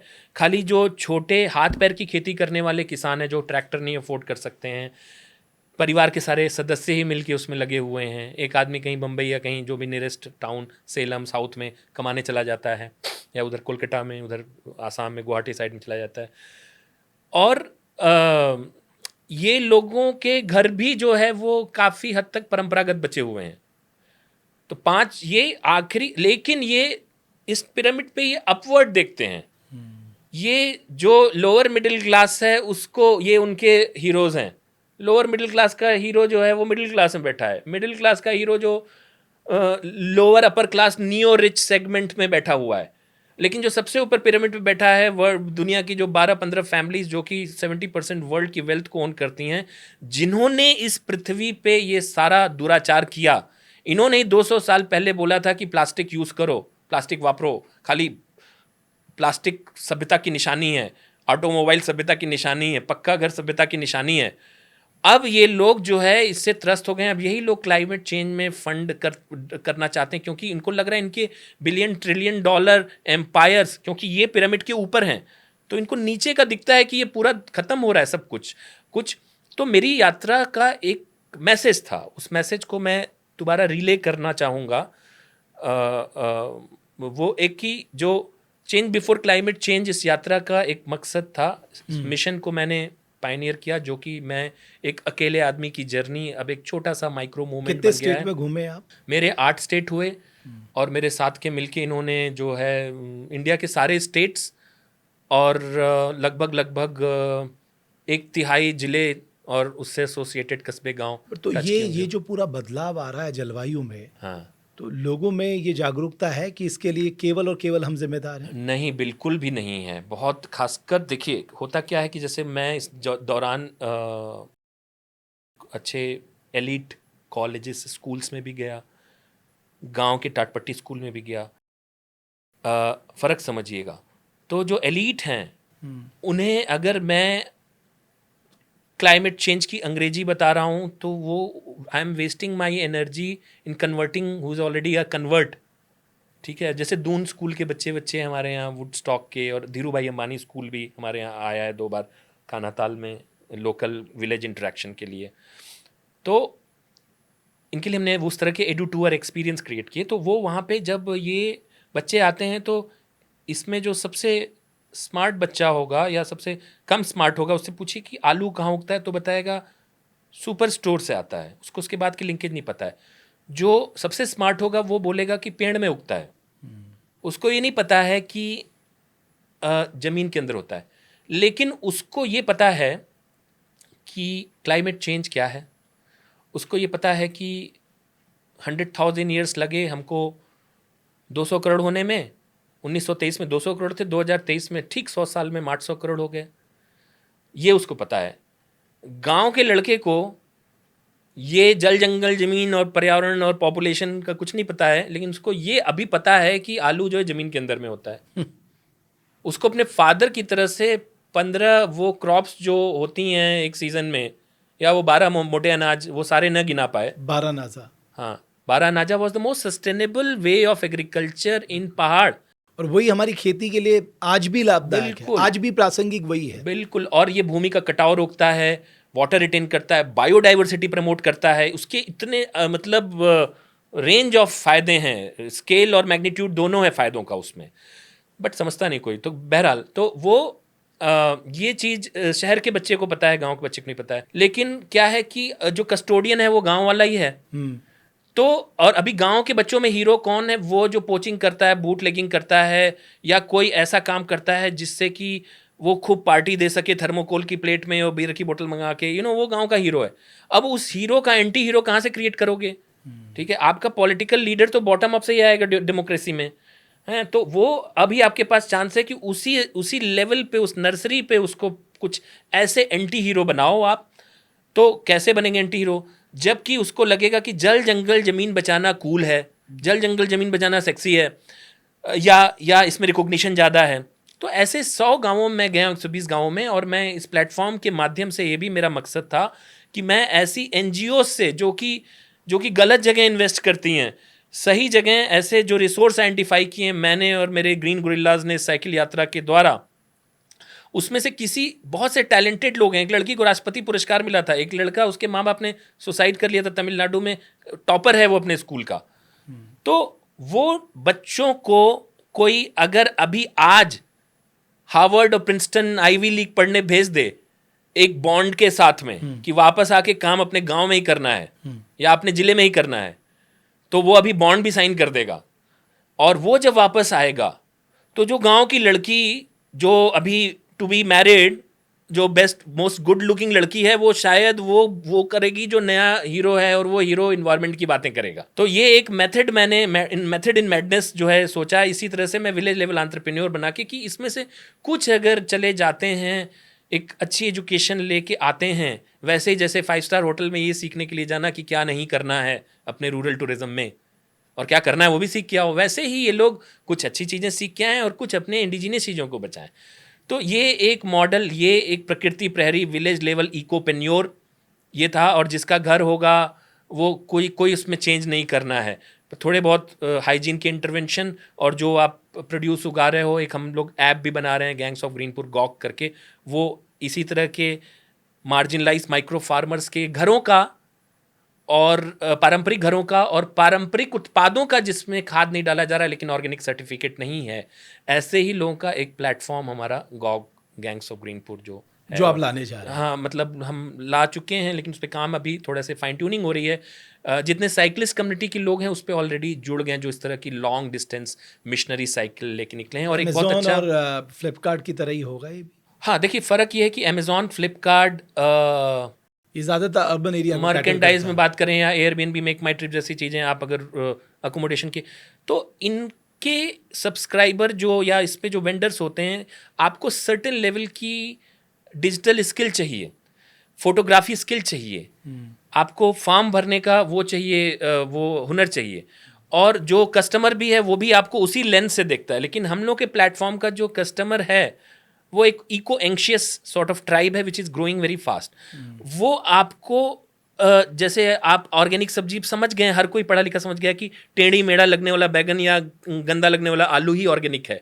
वैसे ही अगर उस पर सिर्फ 2 फोटोग्राफ्स हैं लेकिन किसी की टेस्टिमोनी, एक साइकिलिस्ट जाके रुका है और वो सर्टेन प्रोफाइल को बिलोंग करता है, तो वो अपने आप में एक टेस्टिमोनी कि आप भी जा सकते हैं ऐसे अननोन, अनएक्सप्लोर्ड। सो पर्पस ये है कि इस तरह की टूरिज्म से हम लोग हम वो जो एक इकोलॉजिकल स्ट्रेस कैरिंग कैपेसिटी की वजह से हो जाता है उसको हम लोग डिस्ट्रीब्यूट करें, ज़्यादा गांव कम विजिटर्स। और इन्हीं गांव के जो इको लेवल एंटरप्रेन्योर जिनके घर इस प्लेटफॉर्म पे आएंगे, वही लोग अपना फार्म प्रोड्यूस भी उस पर लोड करेंगे, लेकिन नॉट द कॉस्मेटिक्स पे ना ध्यान दे के जो एक्चुअल कोई बहुत ज़्यादा जज नहीं करेगा, ये कंज्यूमर थोड़ा ज़्यादा फॉरगिविंग होगा, इस तरीके का एक ऐप को लेके वो है। But coming back to the change before climate change mission, so ये मिशन जो है साइकिलिस्ट ही नहीं, कुछ पैदल ट्रैवलर्स भी कर सकते हैं। एक संदीप गुसाई ने हम इन लोगों के उसमें पैदल यात्रा शुरू की, जो कि 4 धाम की यात्रा उसने कुछ पोर्शन किया और बाद में कंप्लीट अपने कुछ पारिवारिक कारणों की वजह से नहीं किया। 4 धाम का वो काफ़ी रूट उसने पैदल कर लिया था change before climate change mission के अंडर में। तो ये एक ऐसा मिशन है, इसको कई सारे फिल्म स्टार्स वगैरह ने भी सपोर्ट किया। मैं वीरप्पन के गांव के पास तक गया था जहाँ पे वहाँ की गवर्नमेंट ने मुझे बोला कि भाई वो अभी भी उसको रेवर करते हैं गॉड की तरह। उसने 3000 हाथी वाथी मार दिए थे, पूरे जंगल के हाथी साफ कर दिए थे, चंदन की तस्करी किया। गॉड है वहाँ के लोगों के लिए। बट जो युवा पीढ़ी वहाँ की हज़ारों की जो स्कूल में तादाद में बच्चे जो है, वो मैंने उनको समझाया और वो समझ गए। और उनको मैंने इस तरह समझाया कि आप एक कैसे देश में रहना चाहोगे जिसमें एक गरीब से गरीब आदमी के पास में कार हो, या एक ऐसे देश में रहना चाहोगे जहाँ अमीर से अमीर आदमी के पास में जो है, अमीर से अमीर आदमी या तो पब्लिक ट्रांसपोर्ट यूज़ कर रहा है या पैदल ट्रैवल कर रहा है या पेडल ट्रैवल कर रहा है, 3 PTs। नेदरलैंड में माई फेवरेट सिटी इज़ आपका जो एम्स्टर्डम है, पूरे शहर में सिर्फ साइकिल चलती है और उससे जैसा क्लासी शहर मुझे आज तक नहीं लगा। सब कुछ है, पब है, बार है, everything is there, very progressive. But वो वाइब है क्योंकि वहाँ पे वो गाड़ियों का वो वाइब्रेशन नहीं है। तो ये एक चीज़ है। तो 3 PT and 3R, reduce, reuse, recycle, 3 PTs, पैदल ट्रैवल, पेडल ट्रैवल और पब्लिक ट्रांसपोर्ट करते हो तो 4th PT which is physical training, you don't need to go to the gym. So ये एक मैसेजिंग लेके, जैसे मैंने ग्राम पंचायतें ज़्यादा की, डॉक्टर जयंत महाजन का कंफर्ट जोन स्कूल कॉलेजेस है, तो कई सारे स्कूल तो कॉलेजेस आपने डिवाइड कर लिया कि मैं हाँ विलेजेस में जाऊंगा, आप स्कूल्स में हाँ, जाइए, ऐसा नहीं कि वो विलेजेस में ताकि नहीं जा रहा है। ऑब्जेक्टिव तो ये था कि इसके प्रचार प्रसार हो, हाँ लोग क्लाइमेट चेंज के बारे में समझें, हमारी क्या जिम्मेदारी है, बिकॉज नुकसान हमने किया तो हम कैसे जी करें। जी रुपेश भाई, मुझे बड़ा अच्छा लगा आपसे बात करके, और आपने जिस भी तरह के इनिशिएटिव लिए हैं उसकी जितनी सराहना की जाए वो कम है, और मैं चाहूँगा आप जैसे लोग हमारे उत्तराखंड में और डीपली काम करें, बिकॉज मुझे लगता है कि अगर हम एक रिस्पॉन्सिबल टूरिज़्म स्टेट बनना चाहते हैं तो हमें नए डेस्टिनेशन सामने लाने होंगे, और वहाँ भी बहुत रिस्पॉन्सिबली हमें काम करना पड़ेगा। हम उसको नैनीताल या मसूरी नहीं बनाना चाहते, क्योंकि उसके बहुत सारे नुकसान भी हैं। हमारे लिए एक चैलेंज ये भी है, बिकॉज हमारे यहाँ फ्लोटिंग टूरिज़्म बहुत ज़्यादा है, मतलब बहुत सारे लोग आते हैं, तो उस पे जो हमारे यहाँ सारी दिक्कतें पैदा होती हैं उससे हम कैसे निपटेंगे। लेकिन जो सबसे बड़ा सपना जो मैं सोचता हूँ, और वो है कि हमारा जो रूरल एंटरप्रेन्योर है उसको हम कैसे क्रिएट करें, उसको हम कैसे सपोर्ट करें, उसको हम कैसे नए आइडियाज़ उसके लिए लेके आएँ। तो मैं चाहूँगा आपसे, हम हमेशा इसका सपोर्ट लेते रहेंगे, और ऐसे लोग कैसे आगे बढ़ सकते हैं, बिकॉज आपकी सोच बहुत ज़बरदस्त है। वो तो ये जो जितने भी इनिशिएटिव आपने लिए हैं उससे साफ पता लग गया, तो मुझे लगता है कि इस पे हम आगे काम कर सकते हैं। मैं आगे भी ज़रूर चाहूँगा कि आपके जो अनुभव हैं वो हमारे पॉडकास्ट के माध्यम से देश दुनिया के लोगों तक पहुँचे। एक आखिरी चीज़ मैं ज़रूर आपसे जानना चाहूँगा। छोटा सा टिप्पणी करना चाहूँगा। प्लीज़। जैसे आपने बोला कि हम लोगों का एक सपोर्ट, तो हम लोग अपने आप को, मैंने बहुत कुछ गंवाया है, अपना हेल्थ, आई अपना no, I life, no. Personal life, finances, और मैं सोचता हूँ कि इसका कुछ लाभ मिल जाए लोगों को। तो मैं इस समय जो हमारा एक उत्तराखंड ऑपरेशन, कई सारे युवा हैं, हमारा ऑफिस एक देसी इंक्यूबेटर बोलता हूँ उसको, पहाड़ी इंक्यूबेटर, उसमें ये सारे युवा के अपने अपने एक रियल टाइम स्टार्टअप हमारे प्लेटफॉर्म पे अपना कर रहे हैं। और मैं उसको इस तरह से रखता हूँ कि हम लोग जो है वो एक ओ पॉजिटिव ब्लड ग्रुप की तरह से हैं, जो किसी भी ब्लड ग्रुप के साथ में हम एक यूनिवर्सल ब्लेंडिंग कैपेबिलिटी है, डोनर हैं। As long as colour of the blood is red and colour of the money is not red or black either. एक छोटा मैं अपना हम लोग का जो एक स्टैंड है वो बताना चाहता था। हमारी इंटेंशन क्या है, और किस तरीके से हम, क्या मॉडल है हमारे प्लेटफॉर्म का, ये मैंने बताना रुपेश जरूरी भाई, अगर आपकी मंशा अच्छी हो ना, तो कहते हैं ईश्वर सारे रास्ते आपके लिए खोल देता है, फिर आपके रास्ते बनते चले जाते हैं और आपको भी नहीं पता लगता है कि ये रास्ते कैसे बने। लेकिन मैं ये मानता हूँ कि इस स्टेट में बहुत सारी अपॉर्चुनिटीज़ है, और गॉड ब्लेस स्टेट है, और आपने पहाड़ की खेती का कितना बढ़िया जिक्र किया। है। टूरिज्म में भी जैसे एक्सपीरियंस बेस्ड टूरिज्म कीजिए, जैसे कि पैदल लोगों को चलाइए, लेकिन पहाड़ में जैसे गाइड आगे आगे भागता, आगे आगे मत वो करिए। जहाँ जहाँ पे देखिए कि एक कस्टमर का हार्ट बीट एक सर्टेन लेवल पे जाता है, वहाँ पे उसको तोड़ दीजिए वो हार्डर बिल्डिंग ब्लॉक को, छोटे छोटे सॉफ्टवेयर एक्सपीरियंसेस में। इस तरीके से आप दूर दराज के गाँव भी एक नए तरीके से, मतलब ब्रांडिंग की लैंग्वेज में क्षमा कीजिएगा, फिर से वो इंग्लिश का एक्सप्रेशन यूज कर रहा हूँ, कि reposition your inconveniences and flaws as unique leisure experiences true. Through your marketing, communication and community vision. और जहाँ पर ये हो रहा है वहाँ कई जगह सक्सेस में, ऐसे कई लोगों को जानता हूँ जिन्होंने इसको सक्सेसफुल बनाया। बहुत धन्यवाद, आप आए और बहुत मज़ा आया आपके अनुभवों को सुन के, और ये जो आपकी सेल्फ फंडेड जर्नी है, सही कहा आपने, बहुत कुछ खोया है, लेकिन मुझे लगता है जितने के जीवन में भी बदलाव आया है वो सेटिस्फेक्शन बहुत कम लोगों को मिलता है इस दुनिया में, कि हमने इनिशिएटिव लिए उससे दूसरों की ज़िंदगी में क्या बदलाव आए। मुझे लगता है उनमें से आप एक हैं, और उत्तराखंड को कैसे आगे बढ़ाया जा सकता है उसमें जो आइडियाज़ का एक्सचेंज है वो हमेशा हमारे बीच में रहेगा। बहुत धन्यवाद आपका। आपका बहुत बहुत धन्यवाद बुलाने के। तो रुपेश राय एक ऐसे, मैं कहूँगा, नौजवान, जब वो आए उन्होंने अपनी नौकरी छोड़ी, एक बहुत अच्छी नौकरी को त्यागा, उत्तराखंड में कुछ नया करने की कोशिश की। अमूमन जैसे हमने देखा है कि यहाँ पर मदद कम मिल पाती है अच्छे कामों के लिए, लेकिन उसके बावजूद भी उन्होंने कुछ अच्छे मॉडल यहाँ पर क्रिएट किए, अगर उन मॉडलों से सीख लेके हम कुछ और नयापन लाके दूसरी जगह उन्हें रेप्लिकेट करते हैं, अपने टूरिज़्म को, अपने एग्रीकल्चर को, अपने एग्रो टूरिज़्म को, लोकल इकोनॉमी, लोकल एम्प्लॉयमेंट, इन सब पे अगर हम ध्यान करते हैं, तो वो जो कह रहे हैं ना आजकल सब लोगों के मुंह में एक बात है कि हम सशक्त उत्तराखंड बनाएंगे, वो तभी बन सकता है जब आपका आम आदमी सशक्त हो। एक राज्य तभी सशक्त हो सकता है जब एक कॉमन मैन सशक्त होगा, गांव का आदमी सशक्त होगा। और ये तभी हो सकता है जब अच्छे ब्रेन्स, अच्छे लोग, कर्मठ लोग इस सब अच्छे कामों में लग जाएं। बहुत धन्यवाद हमारे इस पॉडकास्ट को देखने के लिए।